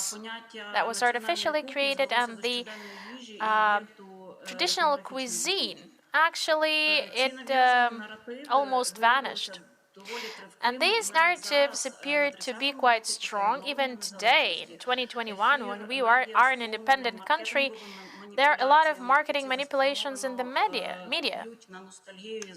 Actually, reviving this nostalgic when they want us to remember this taste of childhood, and it's all about Soviet heritage. But they want us to forget how diverse Ukrainian cuisine is. So many tastes with so many components, and what we can see in the restaurants today as Ukrainian cuisine, not much. Food is one of the most recognizable and one of the most recognizable national markers. Okay, so for us it takes a second to understand that pizza is Italian, sushi is Japanese, but when it comes to borscht, there are so many arguments, you know. Whose dish is that? This Soviet past is still trying to hold us in its hands. I'll tell a little bit later about borscht. Today, Ukrainian cuisine is still trying to get out of this stereotyped perception of the marginalization the Soviet occupation thrown us into. Ask Google about Ukrainian cuisine. It will definitely tell you borscht, vareniki, salo, vodka. So, this is there, but okay. Ukrainian cuisine is not just borscht. It's very simplified. A very small example. Ivan Kotlяревский in Eneida, he actually describes more than 300 dishes of Ukrainian cuisine, we don't even know these. Many of these, of course, are quite obsolete, out of date, but it shows the diversity. It's really important for researchers. Or another example.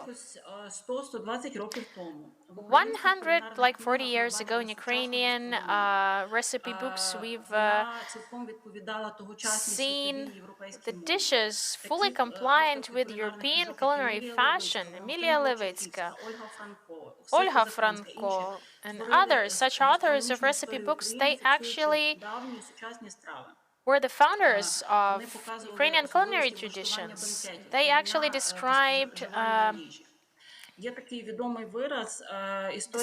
the etiquette specificities. So we only may guess what our culinary heritage would look like if, when I study these old Ukrainian recipe books, what I observe, the trend to alienation. Food, which is essential to Ukrainian tradition, when these stop being, let's say, Ukrainian, and other cultures starting actually taking it. Some dishes understood as Polish today, for example. Well, we need to understand that still transborder regions, they actually may share these recipes. Bordering regions may share these recipes. I just want to tell you how to work with the heritage. I see no other way but first we need to consider who we are, what we lost, and we need to study our traditions.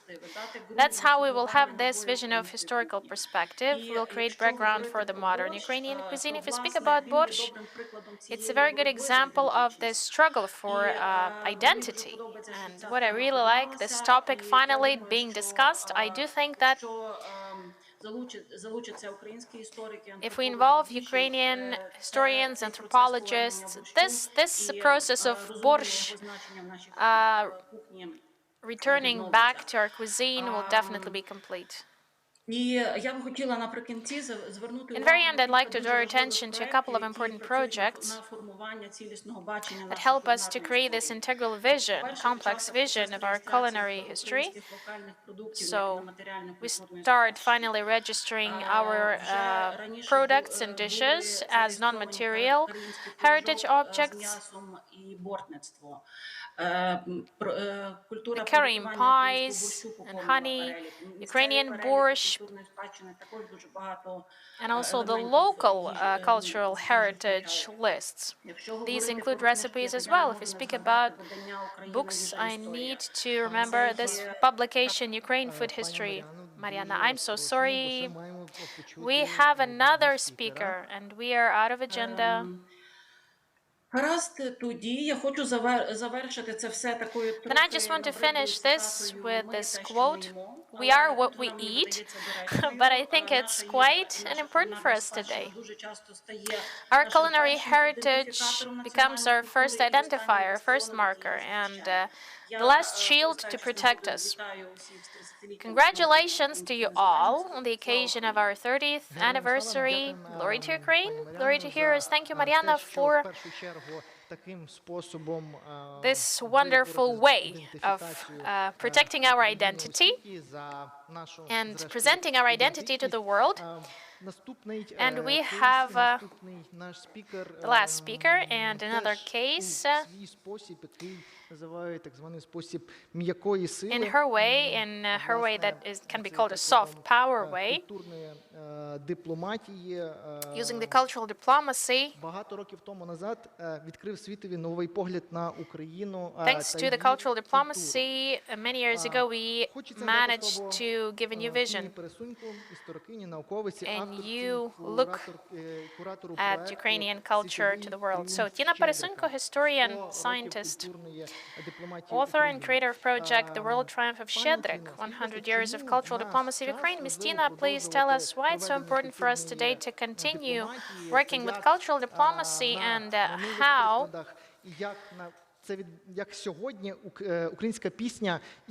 today, how Ukrainian music and how Ukrainian songs do shape the Ukrainian image in the world. Thank you. Good afternoon, dear colleagues. Really nice to see you all.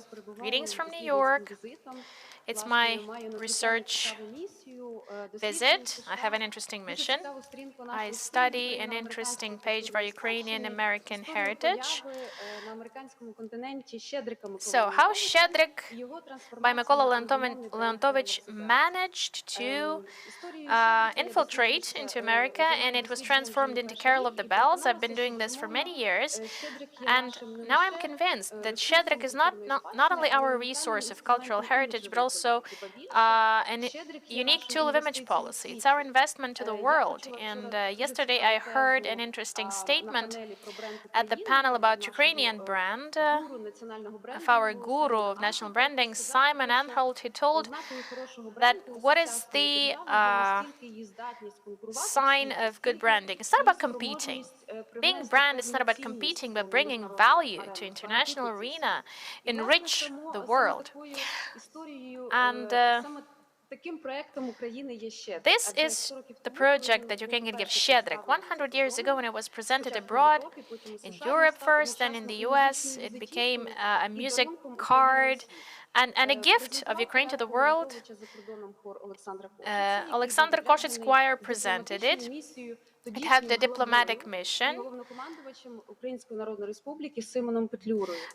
Simon Petlura gave this task to them.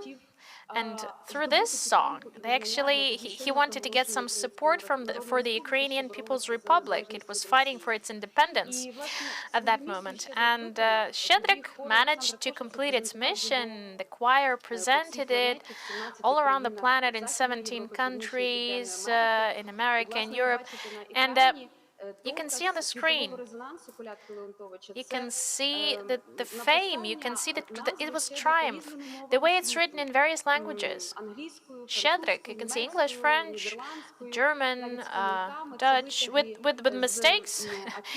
These are these taken from the advertising and announcements. In Brazil, they actually managed to write it in a very peculiar way, but 100 years ago, people actually knew that this was an authentic Ukrainian song. Next slide, please. Ukrainian music diplomacy at that moment was really warmly welcomed. Queens, presidents, they all admired Ukrainian culture, Ukrainian music, and they all supported Ukrainian independence. This Ukrainian project has become a little bit even more than just a way to support one nation. It was about bringing this value and enriching the world culture. I just want to quote the Czech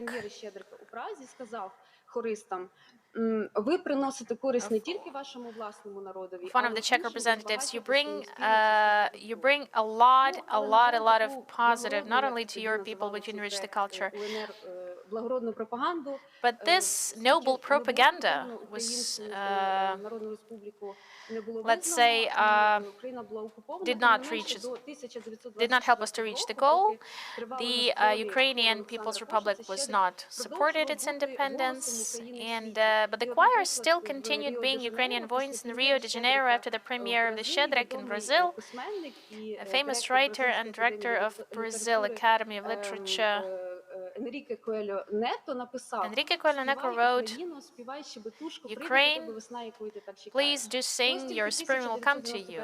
In 1991, we finally got our spring, it has come, and we restored our independence. We mark its 30th anniversary, but I think that Щедрик's mission is still not complete, because we have the Russian propaganda and the statements on Ukrainians and Russians' unity. Again, we need to get some Western support to restore our integrity, and Щедрик may be used as a part of the image policy for Ukraine. It may be a line that separates us from Russia. It may demonstrate the difference between our languages, cultures, and our people. We may continue using this as a part of our brand. I love the Belgian press quote. It's such a happiness to be Ukrainian. We need to popularize Щедрик today in modern Ukraine for our citizens to be inspired to say that, yes, I'm so happy to be Ukrainian. I'm so happy to be related to the recognition of the Ukrainian culture in the world. We need to popularize it abroad because this song is really famous. The whole world is performing it, but we as a country, we have the depth. Still, Leontovich presented it 100 years ago. He made Ukraine popular. Today, we need to bring this fame and international recognition to Mr. Leontovich. And we have a unique occasion. In 2022, Ukraine will mark 100th anniversary of Щедрик premiere in the US, and I think this is a unique chance via diverse channels and projects to tell more about Leontovich and how the Carol of the Bells appeared. For us, it's a chance to strengthen our relations with our strategic partners, with the US in particular. Thank you for your attention. Tina, thank you so much, primarily for this wonderful case. Thank you for these inspiring words, which are, let's say, a message itself. Yes, the mission of Щедрик, it's still not complete, and it's a mission for each of us. We all need to articulate these material and non-material values to the world. In Tokyo, we have the Olympic Games right now, and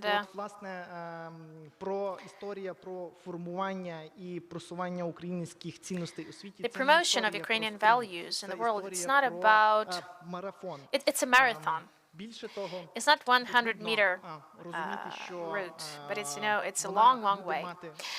And it will be successfully implemented, and this goal will be achieved only if the state, if business, if the civic society act together in a synergy. I'm grateful to all our speakers for participation in the panel. Thank you for this interesting discussion. And I just want to use the quote of one of our speakers. I'm so happy to be Ukrainian, and glory to Ukraine. Thank you. Героям слава, дякуємо усім учасникам. Glory to heroes. Thank you. And then we'll have the last session, panel discussion, Ukraine in the eyes of foreigners. Ми поговоримо про Україну очима іноземців. І хто і як формує це. And who actually shapes this vision. Україна піднялася на 3 позначки у світовому рейтингу найсильніших брендів країни. І посилення це сталося вперше за останні 6 років. Згідно з міжнародним дослідженням Future Brand Index 2020, Україна на 71-й позиції. Індекс Future Brand вимірюють відразу за кількома критеріями. Серед них туризм, експорт, люди, влада, культура та історична спадщина, інвестиції, безпека і комфорт. А торік до цього списку додали ще й зусилля країни із протидії вірусу COVID-19.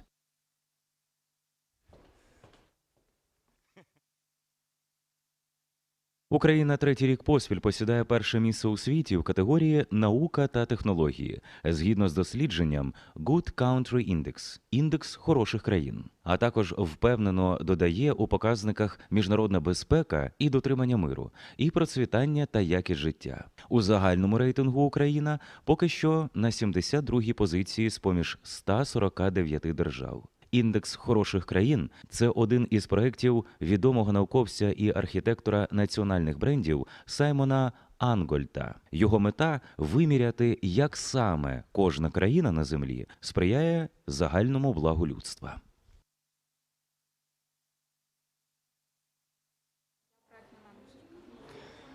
І ми знову перебуваємо в експозоні Всеукраїнського форуму «Україна-30» і дізнаємося більше про діяльність, зокрема, Українського інституту, який і займається популяризацією української культури і застосовує відомий і 1000 разів розказаний на наших панельних дискусіях метод м'якої сили. А інколи ця сила може бути і смачною, так? Так, власне, це називається кулінарна дипломатія, і у нас є один цікавий і, сподіваюся, стане масштабним проект. Це видання з кулінарної дипломатії «Україна. Їжа та історія», яке було створене з партнерством з науково-дослідницьким проектом «Їжа. Культура» та видавництвом «Їжак». Це от Олена Брайченко і чоловік. Я ж нагадаю, щодня можна слухати на Радіо Культура їхні передачі, які присвячені їжі.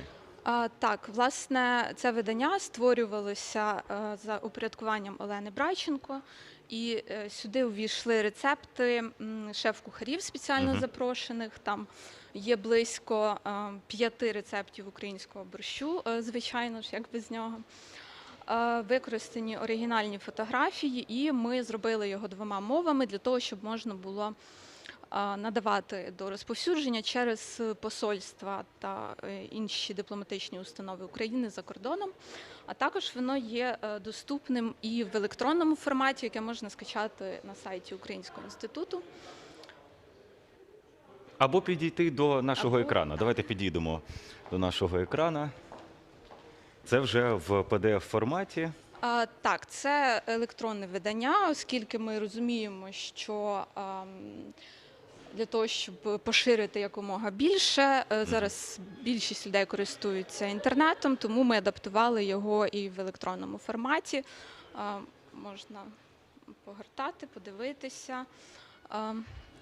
Про мед. Тут є не тільки рецепти, тут взагалі про історію української кулінарії. Соління, історія соління, риба, тут все дуже смачно, ковбаси. Так, давайте я відвернуся, тому що я не обідав, і ви гортайте, а я не буду дивитися. Це Власне, дуже цікаво, так. Ми започаткували в 2020 році. На жаль, через карантинні обмеження нам не вдалося почати оперативне розповсюдження, але на 2021 рік ми вже почали і будемо продовжувати наш кулінарний проєкт. Добре, ви ж перед тим, як започатковувати такий проєкт, певно ж в інституті проводили певні для себе такі фокус-групи. Чому все ж таки Україна може застосовувати такий інструмент, як кулінарна дипломатія? Тобто, як реагують іноземці на наші особливості нашої кухні? Іноземці реагують дуже позитивно, і ті, хто відвідують Україну, зазвичай залишаються задоволеними. І, на жаль, деякі рецепти не завжди асоціюються суто з Україною. Ну, от була суперечка з борщем взагалі. Так. І слава Богу, що його вже... Я не думаю, всюди у світі все ж таки пишуть, що це Ukrainian борщ. Ми сподіваємося на це. У нас є кейси із Росією, і з Польщею також. Тому дуже добре, що ми зараз надали це на реєстрацію до ЮНЕСКО, і після цього іноземці 100% будуть краще розбиратися в українській кулінарії. Це дуже перспективний напрямок і туризму, і дипломатії. Добре, ми тоді з вами мандруємо на сцену, вирушаємо на сцену форуму «Україна-30», де буде заключна якраз дискусія про Україну очима іноземців.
Це Всеукраїнський форум Україна 30. So this is All-Ukrainian Forum Україна Ukraine 30. іноземців. Ukraine in the eyes of foreigners.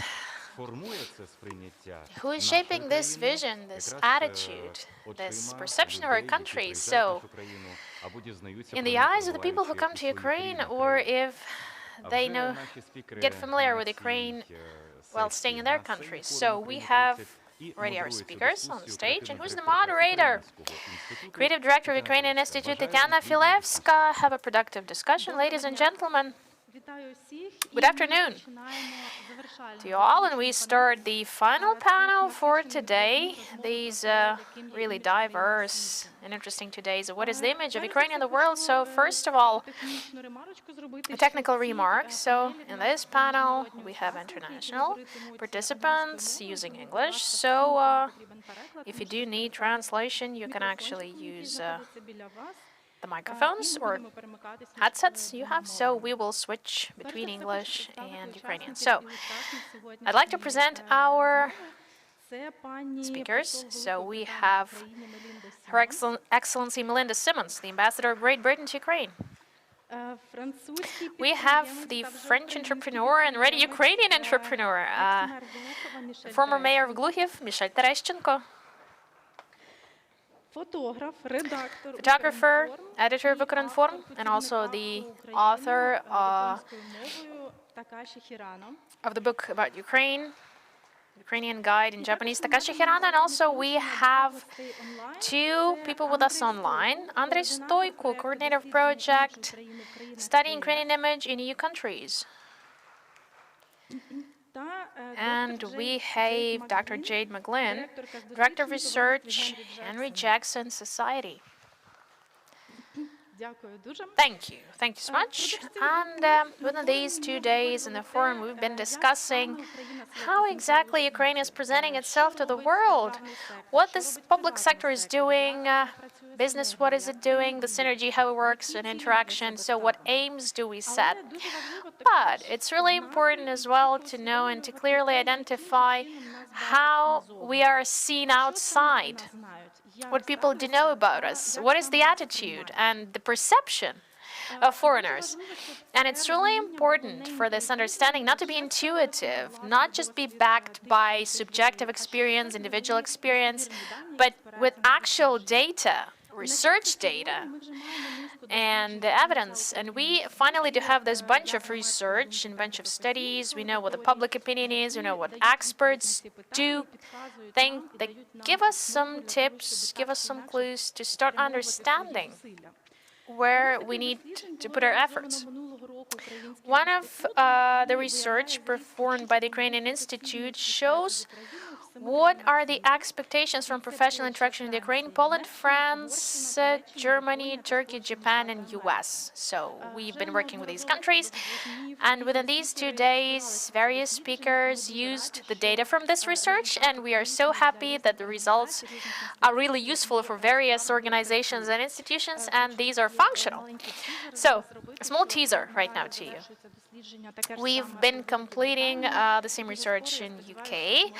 It's almost done, and I do hope that we'll manage to present the results soon. So, right now we want to create our own image backed on analytics-based one. But Ukrainian image is also always the perception of an individual. Yes, an individual who shapes this vision on the basis of one's own knowledge and experience. And when we go to the first speaker, I'd like to ask you this question. What is the perception of Ukraine you had before your first visit? And how did this perception change when you had this experience of staying in Ukraine, when you've lived in Ukraine for a certain time? I'll ask all speakers about this. Please do tell me, do answer me. What are the strengths and advantages of Ukraine? What can actually improve its image in the world? I'll ask everyone. Okay, and right now we have Melinda Simmons, Ambassador Extraordinary and Plenipotentiary of Great Britain to Ukraine. Дуже рада бути тут. Thank you. I'm so happy to stay here. And happy birthday, Ukraine. І зараз, якщо не проти, я продовжу англійською. I'll use English. So, For the average Briton, I think it's easy to say that Ukraine is not that widely known. I think there are the obvious things. Everybody knows Andriy Shevchenko, and everybody knows that there is a Ukrainian footballer who plays for West Ham, but actually the narratives in the UK about Ukraine are dominated by stories about the war and stories about corruption. And these stories are incredibly hard to shift. So knowledge of what Ukraine has to offer is at quite a low base. But at the same time, in just my 2 years here, I've really seen it begin to increase. And one of the ways in which that has been happening most effectively is via the work of the cultural institutions, including the British Council that has an office here and works incredibly hard at this, but also the Ukrainian Institute, the Ukrainian Cultural Foundation.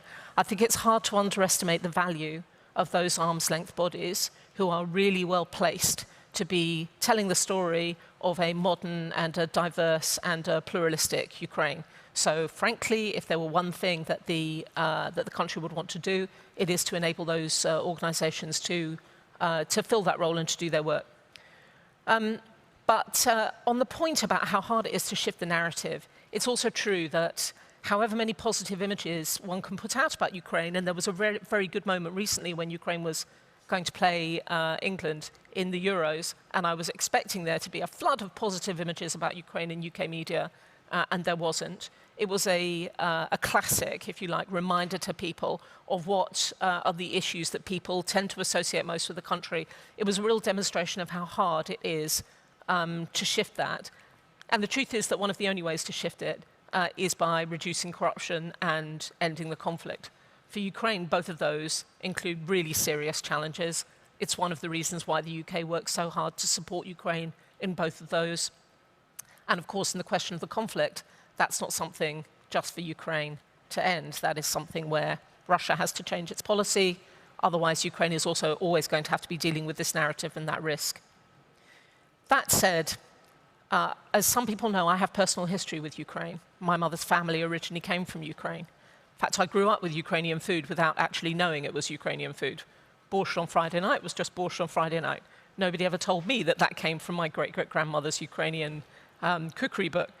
But it did mean that when I came to Ukraine on this job, I came with a higher than average understanding, not just of the history really, but also of that culture. So when I was here, it was more about trying to get more of a sense of the diversity of the country, and I made it a real priority to travel as much as I possibly could. And to be honest, even with COVID and with lockdown, I have been able to do that and have been blown away by its diversity. What I do tell people who do know enough about Ukraine to know that Kiev has a great cafe culture and Lviv has fantastic architecture is to now tell them that my favorite places in Ukraine are in fact neither Kiev nor Lviv, fabulous though they both are. My favorite places in Ukraine include Kherson, Chernivtsi, Vinnytsia, parts of Ivano-Frankivsk, and I really love Kharkiv. And all of these are eye-opening for people who still need to build a picture of such a big country with so much to offer in terms of its diversity of scenery, but also its diversity of food and its diversity of culture. So for me, that's the opportunity and that's the challenge. On my social media, I talk as much as I can about places that people know nothing of in order to help those more formal efforts from cultural bodies to show people how much Ukraine has to offer, even alongside its challenges. And that is something I think we all need to continue to do. Дякую. Thank you. Thank you so much. Your Excellency, truly personal experience of living in Ukraine, when you've lived here, and it's not only your situation. Maybe a lot of foreigners change their opinion after they've lived in Ukraine, and some foreigners even changed their citizenship. They moved to Ukraine, they left their developed countries, as we say, developed European countries, coming to developing countries and still facing a lot of challenges. And right now I'd like to pass the floor to our second speaker, Michelle Tereshchenko. You returned to Ukraine after many decades when the Tereshchenko family left Ukrainian territory. And I just want to ask you, Mr. Tereshchenko, what made you change your mind? What made you change your place of residence? Why did you stay in Ukraine? What is the what image of Ukraine does not comply with reality? What is not realistic? And what things are changed the most? Have changed the most?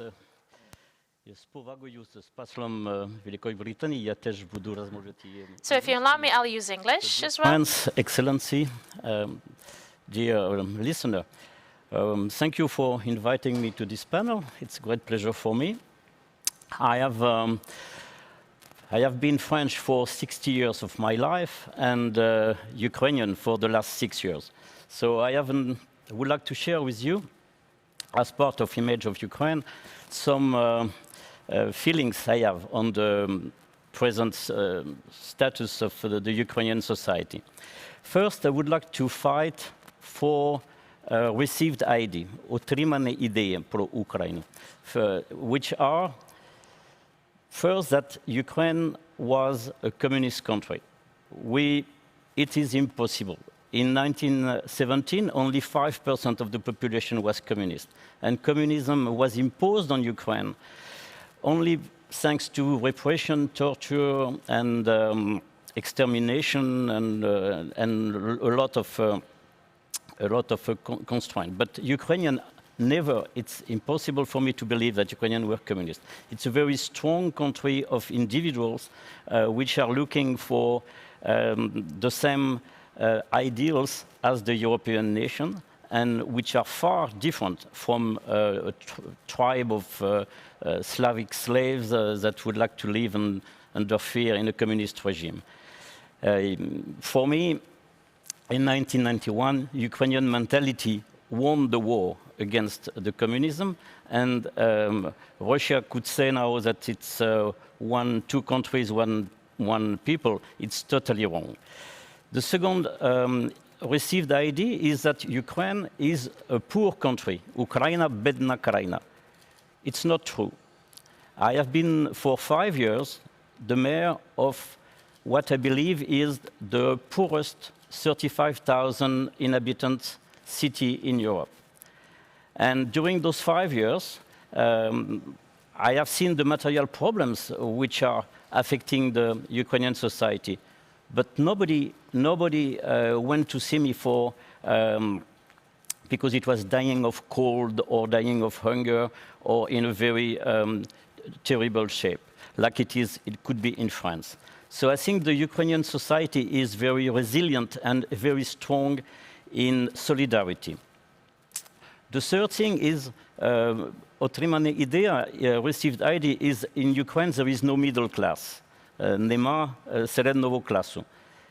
It is also totally wrong. We just don't know it. But all the FOP, all the small entrepreneur, all the way the people have organized their life, the solidarity within the family makes that this country is made of strong families, and I believe that the middle class is very active, even if it's if it's mute, if it doesn't say anything. People know that they don't want to expect anything from above. They don't have to ask for anything that nobody will give them, but they have to guarantee for themselves and their family welfare and solidarity, and they do it. My feeling is that the Ukrainian middle class is very strong. It's not visible in the figures because even our Minister of Economy, that was before the Director of Taxes, says that 10 years ago, out of 40 or 45 million Ukrainians, 19 million were paying taxes. But now, 10 years after, only 10 million are paying taxes. So people have organized their life. They do not expect, they don't want to pay taxes because they know they will not receive anything in counterpart, but they organize themselves in order to compensate for the pension or the welfare that they will not receive from the states. Very strong individuals and very cautious, and especially the women in Ukraine. The fourth otrimane idea that I can see in Ukraine is that Ukrainians want to fight their oligarch. Absolutely not. I believe it's not true. I believe that every Ukrainian, especially the ones that want to be in public office, that want to be visible on the administration, and especially they dream to be an oligarch. And it starts very, very, very young. It starts from the school, maybe sometimes the kindergarten, with the policy of gifts to have to give and returns. It's in the genes. My grandparents, that you know before the revolution, were considered very likely as oligarchs. But I don't think it was bad at the time, okay? Because they were investing in Ukraine and they were giving 80% of their profit to the people. But in fact, there is still this idea of paternalism, which is very strong. And I can see in my region of Glukiv or wherever that when people have money, they want to build a church, they want to build a school, they want to do it because they know the state is not going to do it, and they want to participate. I don't think it's that bad. And I would say it's a little bit like an idea that maybe you will not like, but I would say if people were really willing to fight their oligarch, then the president will use Ukrainian money not to build a new nationalized airline, but he will use Ukrainian money to build a canal of TV independent from the oligarchs. He's an actor, he's a very talented person in the media business. He could organize one, like there is in France, TF1, or in England, BBC, one state canal, fully, very well financed, very attractive, fully independent from the oligarchs, and that will be the beginning of the fight against oligarchs, because it will free people from the information which is right now totally controlled by the oligarchs. And it will maybe be the first step to some political freedom in Ukraine. So out of these 4 ideas that have been received and from which I believe are not true, now there are some ideas which are true. Reform is not working in Ukraine. Unfortunately, not. It's not working in Ukraine. I have seen in my position of mayor, I had hoped in one time that the new administration circumscription, the new OTG, the new okrug, will be a possible simplification of bureaucracy and will give more possibilities to the cities and to the small communities. Unfortunately, it's just piling up democracy. Now we have the rayon, the OTG, soon we will have the prefect, we still have the oblast. It's not getting any simpler. It reminds me in France, when I was in France, in Marseille, there was a socialist mayor who had 5,000 employees, and a new liberal came and said, this is a scandal, 5,000 employees for the municipality in Marseille. No, 3 years after, the liberal was elected, and it was 12,000 people. And the 5,000 that were there before still were working. So it's just not working. Reform of the hospital is a joke. It has not been started yet, and it's not giving any result. The second thing is the prava acrane organe, the police, are working for the people. No, they are not working for the people. The reform of police is absolutely not working. In my position of mayor, I had to fight all the time against the police that was acting under the zakaz, under the order of the deputy or whatever procureur was there at the time. The police, when Saakashvili took power in Georgia, he said, I fire everyone in the police. If you want to be a policeman, okay, now you have to file up your enquete, your resume.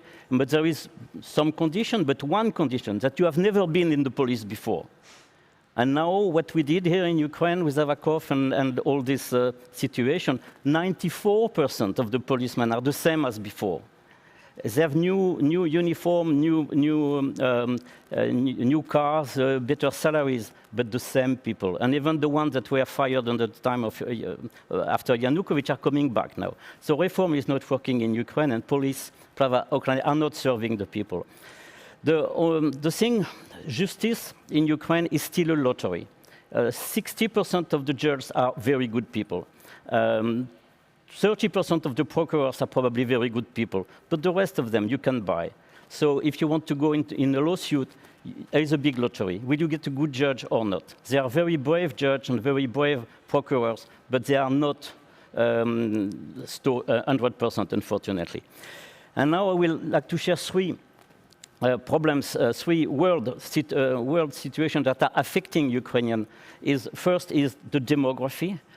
Unfortunately, too many Ukrainians are leaving the country, and the situation of workforce in Ukraine is a catastrophe.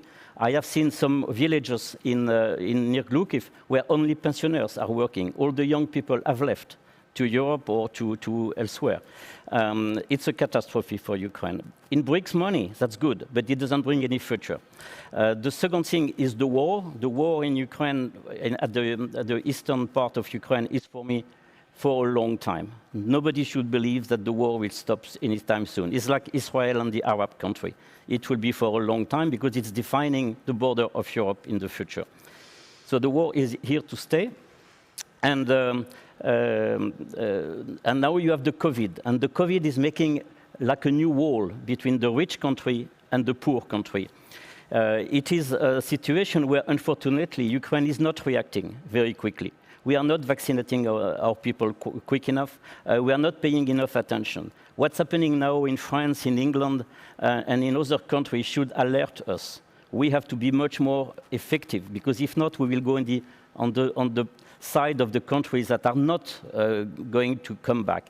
And I think in the future, there will be a very big divide between the rich countries that can protect themselves and the poor country. It's very important that Ukraine will do the right choice.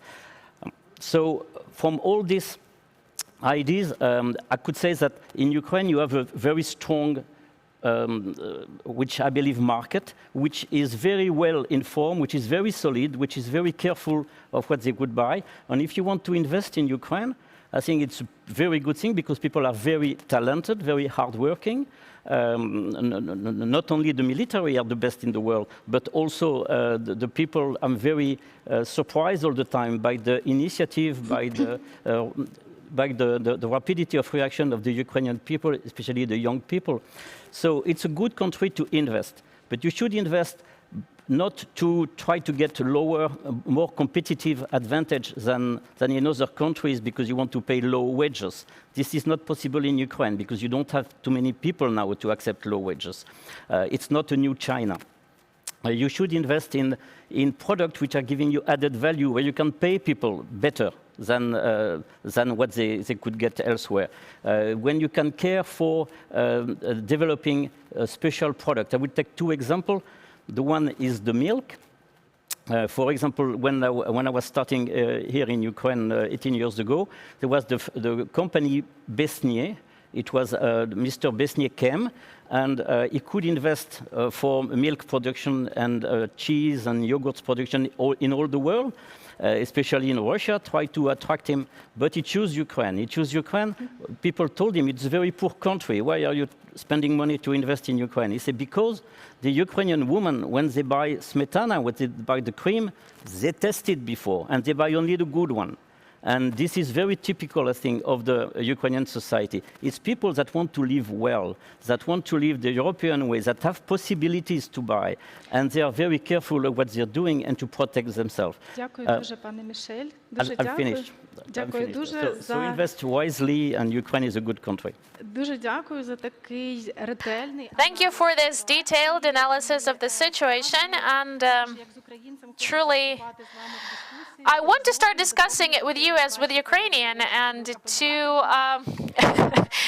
oppose maybe to some of your statements. And I can say that it's always better to appeal to analysts, to evidence, to data. So right now I'd like to pass the floor to our next speaker, joining us online, Andrei Stoico, coordinator of the project studying Ukrainian image in EU countries. Okay, let's see the figures. Hey everyone, happy to be here. I've been working in Ukraine since the last 20 years, and my training is in behavioral science, and I'm very happy to run this project in Ukraine, financed by the European Union. I've seen a lot of changes in Ukraine. I worked there. I was in Donbass for 1 year. I work with many organizations. I was in Kiev. I traveled all around Ukraine. So for me, it's I always feel like home when I go to Ukraine. Let me tell you a little bit about this project. Can we move to the next slide, please? Thank you.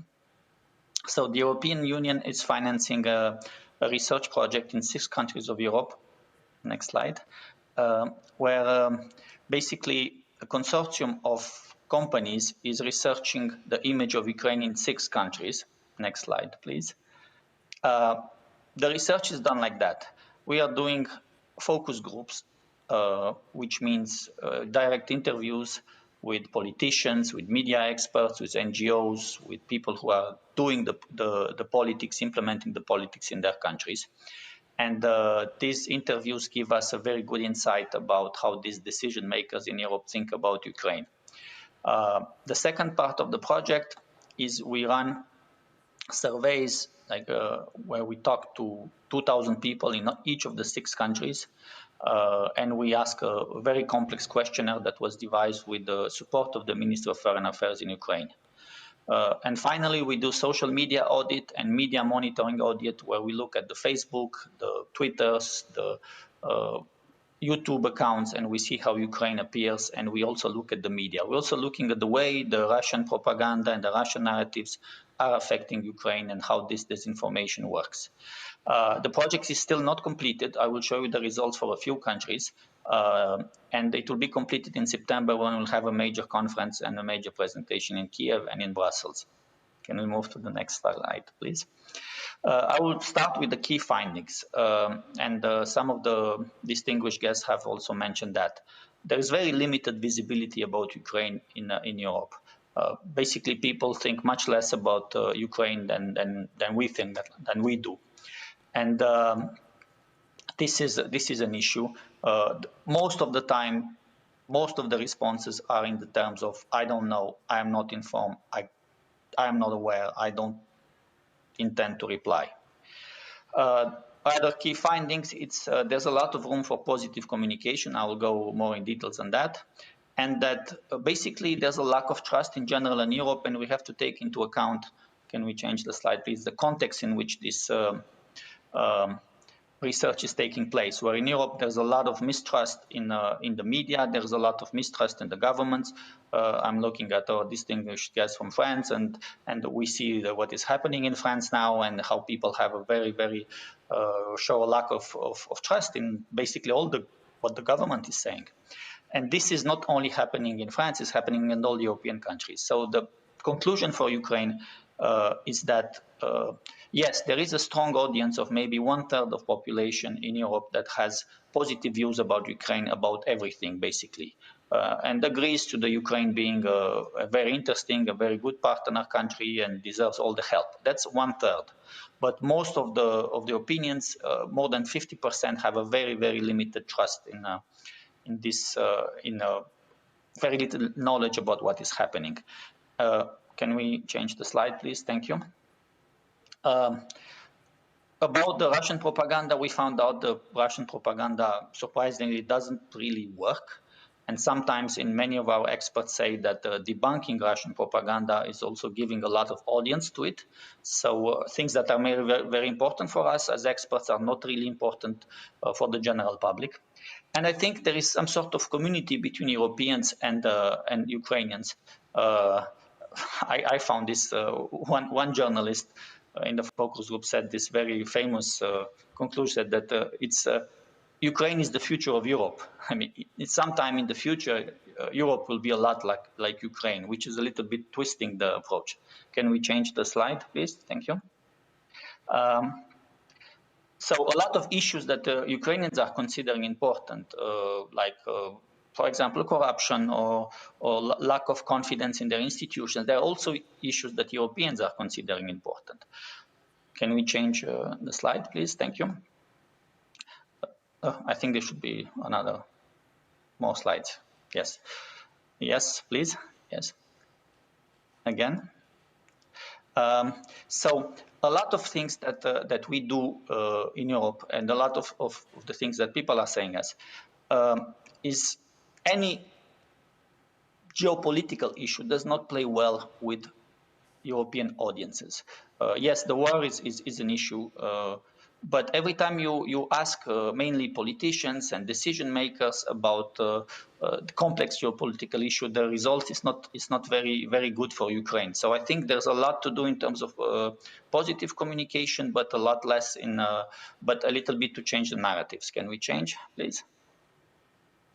The lack of information is the mess, and please go the 3 next slides. I will just pass them. The lack of information is the main issue about Ukraine. A lot of people recognize the diversity of Ukraine, and a lot of people in the focus group says that Ukraine should embrace its diversity and really embrace its role and its pluralism. This is something that's very present. Can we go ahead? I would like to jump to the numbers, please. Thank you. And again. And again. Yes. These are the countries where we had the first results: Poland, Italy, France, and Hungary.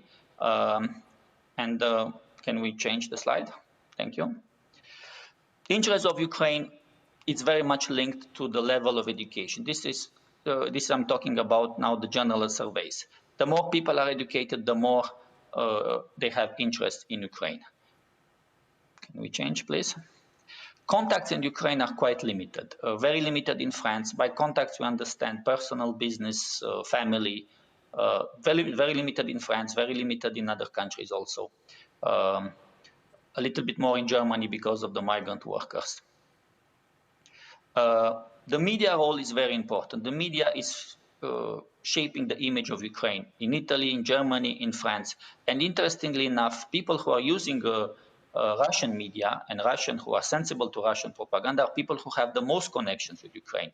So it's not that people who are ignorant and don't know anything about Ukraine that are influenced. It's on the contrary. The more they know about Ukraine, the more they use the Russian media. So the more we speak about Ukraine and the more we get about Ukraine, the more they hear also about Russian narratives, which is an interesting issue. Thank you. Can we change? Can we change the slide? Thank you. A lot of people are worried. The main worries are in Ukraine is about doing business. Only 20% in Hungary want to do business. People would like to travel, but they don't feel safe. But this is, again, not only about Ukraine, also about COVID and this. I think it's a lot to do in terms of encouraging tourism and encouraging travel to Ukraine, because although the people find the country very interesting, very few people would really like to go there. Can we change? Russia and the future. Every time we ask discussion about geopolitics, it's not very helpful. 42% of German says that Germany should agree, first of all, with Russia. Mostly everywhere, people say that Russia cares more than we care, than our country cares. So 50% declined to respond on Russian support in France. So there's a lot of figures like this that show that for Europe, Ukraine is not so present. Can we change?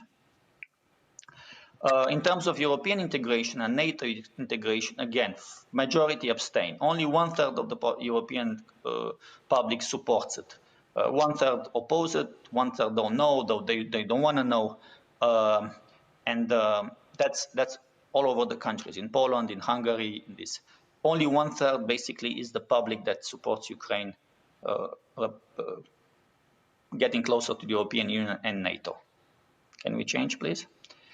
And the narratives that don't work. Yeah, we all know Ukraine has a very good IT sector, a lot of things about that. It doesn't work. People in Europe, the people we talk to, don't see that so much. If we talk about Nord Stream in Germany, most people say it shouldn't stop, the general public. We have to be careful about what really touches the public, that we experts, we understand what is important for Ukraine. But if we want to go beyond the 1/3 of the public that supports Ukraine in Europe, we need also to think about new recommendations and new narratives. Can we change, please? Propaganda and disinformation. again, people, yes, they absolutely understand there's a Russian propaganda, but every time you start asking them about disinformation, they also don't trust the government. So in a way, they see it's not only the Russian propaganda that affects people in Europe, it's general government institutional disinformation. So that means, in terms of recommendation, that if Ukraine wants to make more and have more success, it needs to use different voices. It means less public official statements of diplomats supporting Ukraine and more people-to-people voices. Because every time you bring institutional figures to the general public in Europe, remember that 2/3 of them don't trust their own institutions. So it's not really helpful for Ukraine if we want to extend to use the same voices. Can we change? Thank you. The trusted channels are always the personal challenge, and people don't think they are, don't just look in France. Only 26% trust official media to provide information about Ukraine. So if we want to reach the general EU public and touch them, we need to use different channels than the one that have been used. And basically ignore the Russian official propaganda because it will just help them, and use different approaches for communication.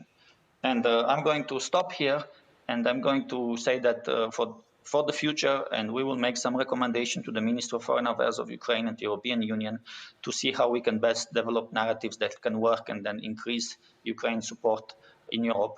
But generally speaking, it should be different voices, embrace plurality, don't use official channels, insist on things that don't have a heavy geopolitical issues, because every time you touch geopolitics, people don't like that, and it's not necessarily favorable to Ukraine. Basically, if you ask people to choose between Ukraine and Russia, they will not necessarily choose Ukraine. So it's not a good way to go there for the future of Ukraine's image. Pluralism, different voices, positive communication, and reach a different public. Thank you very much for your attention. Дуже дякую, пане Андрею. Надзвичайно цікаво. Thank you, Andrei, and interesting research. We're looking forward to get the final results and recommendations, because it really helps us to build this roadmap in a clear way. So right now, I'd like to pass the floor to Takashi Hirano, Japanese photographer, editor of Ukrainian Forum. You've been living in Ukraine for so long. I want to ask you how your impression changed within these years, your attitude. How do you think, can we improve Ukrainian image in Japan? Your guide. How does it help? Дякую організаторам за запрошення спочатку. I'm grateful for the invitation to organizers. It's really a pleasure for me to talk about my impressions and experience and my observations. Previously, I used to be an employee of Japanese embassy, and right now I am an editor in Ukrainian Forum, information agency, and I am actually responsible for the Japanese website, Japanese version of the website, and I'm presenting the news in Japanese. So I know about the feedback and response of Japanese audience when I do write about Ukraine. I'll tell about this experience and my personal experience. I present myself as a representative of the first generation of people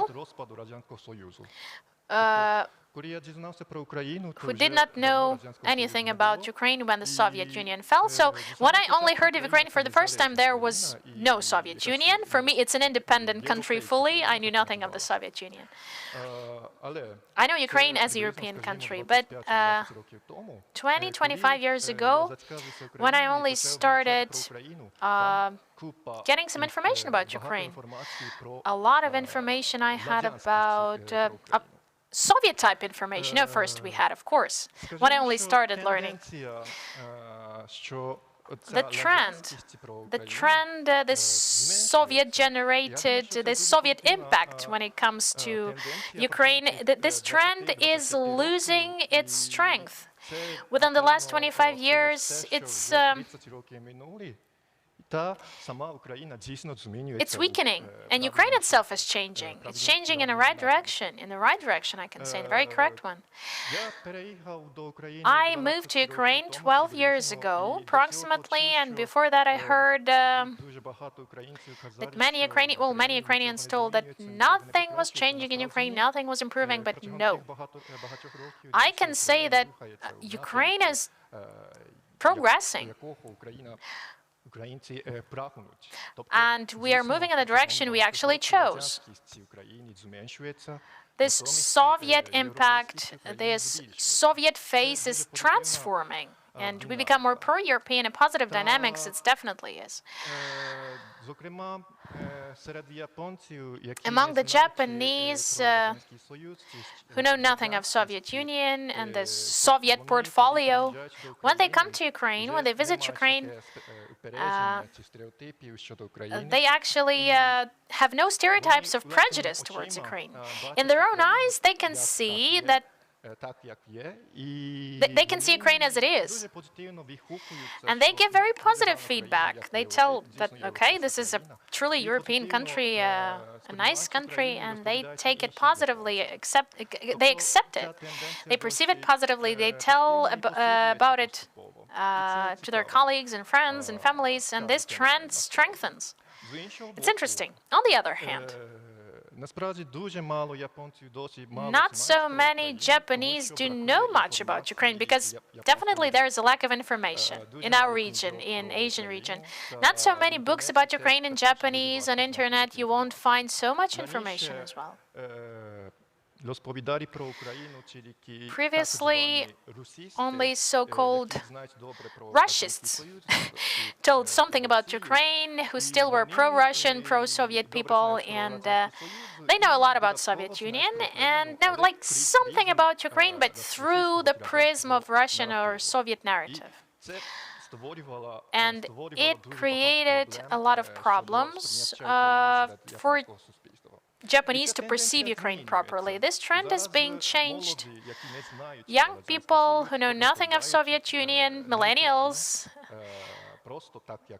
and they just see the Ukraine as it is, without this Soviet or Russian prism and narrative.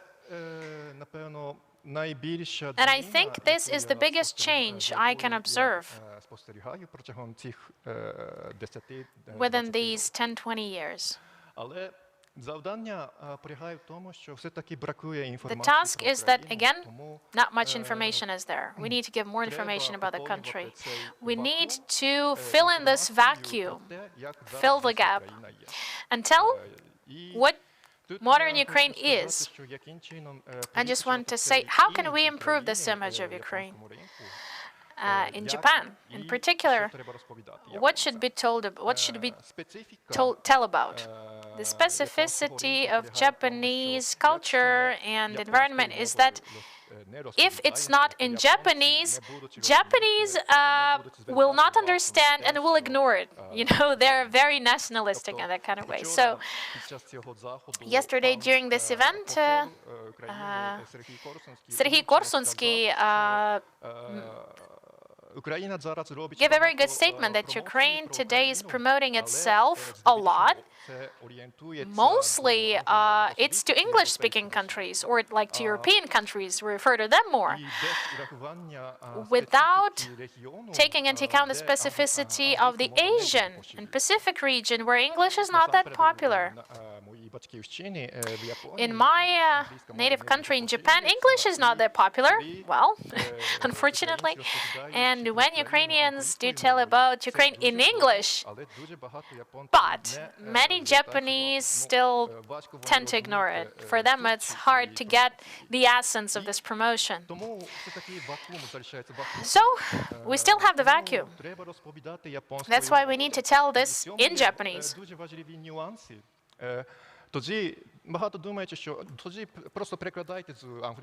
Many people say, oh, just translate it from Ukrainian to Japanese. No. We need to fully consider the peculiarities. Japanese language is a little bit different. There are so many elements which are absolutely alien to the European, let's say, countries. It's just, if we just translate a motto, you know, it may sound like very strange. Yes, just to finish with a recommendation, because we also have a last speaker with us. Yes, so your recommendation. Так, добре. Треба думати, яким чином правильно передати. We need to think how to promote ourselves, bring our image to Japanese in a correct way, in a Japanese way, as we say it, with full understanding of the specificity of non-English speaking region. We need to look for some common points, something that may unite us, some common traits between us and Japanese, for example. Localization. Okay, yeah, it's to say it simply, localization. Thank you, Mr. Takashi. And right now we have our speaker from Great Britain, if I'm not mistaken. We have Jade McGlynn with us, Director of Research, Henry Jackson Society, and she's familiar with Eastern Europe. This is her major. So I even read in her CV that she is proficient in Ukrainian. Okay, I want to ask Jade, how do you think does intercultural cooperation work between Britain and Ukraine? Is it functional? And what is the role of culture in shaping the Ukrainian image? Only 5 minutes I can give to you. Thank you. Thank you. Thank you. I'm so happy to stay with you here. So, I'm still trying. I'm learning Ukrainian. I try to be proficient. So, I will also use English if you don't mind, okay? So, yes, I've been coming to Ukraine until the pandemic since 2012. Mainly, they were originally just for breaks. I lived in Russia from 2000 and, well, broadly from 2009 until 2015. But then, for reasons related to the conflict in Ukraine, I decided to leave Russia. And then after that, I was able to spend some more extended periods of time in Ukraine in 2017 and 2018, mainly related to research, which is why my reading Ukrainian is a lot better than my spoken Ukrainian, spending lots of time in dusty places.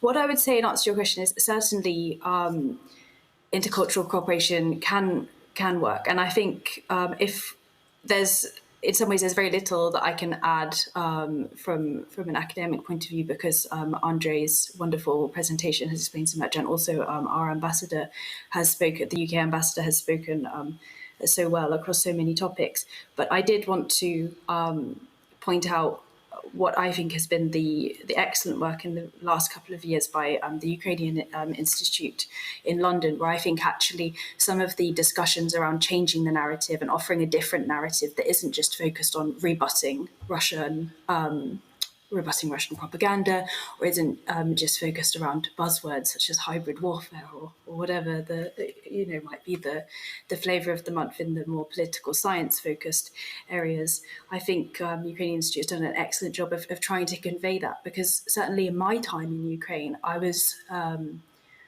of the things I found so exciting was just how unexpected aspects, just the Pinchuk Art Centre and sometimes quite wild exhibitions that happen there, sometimes slightly less wild.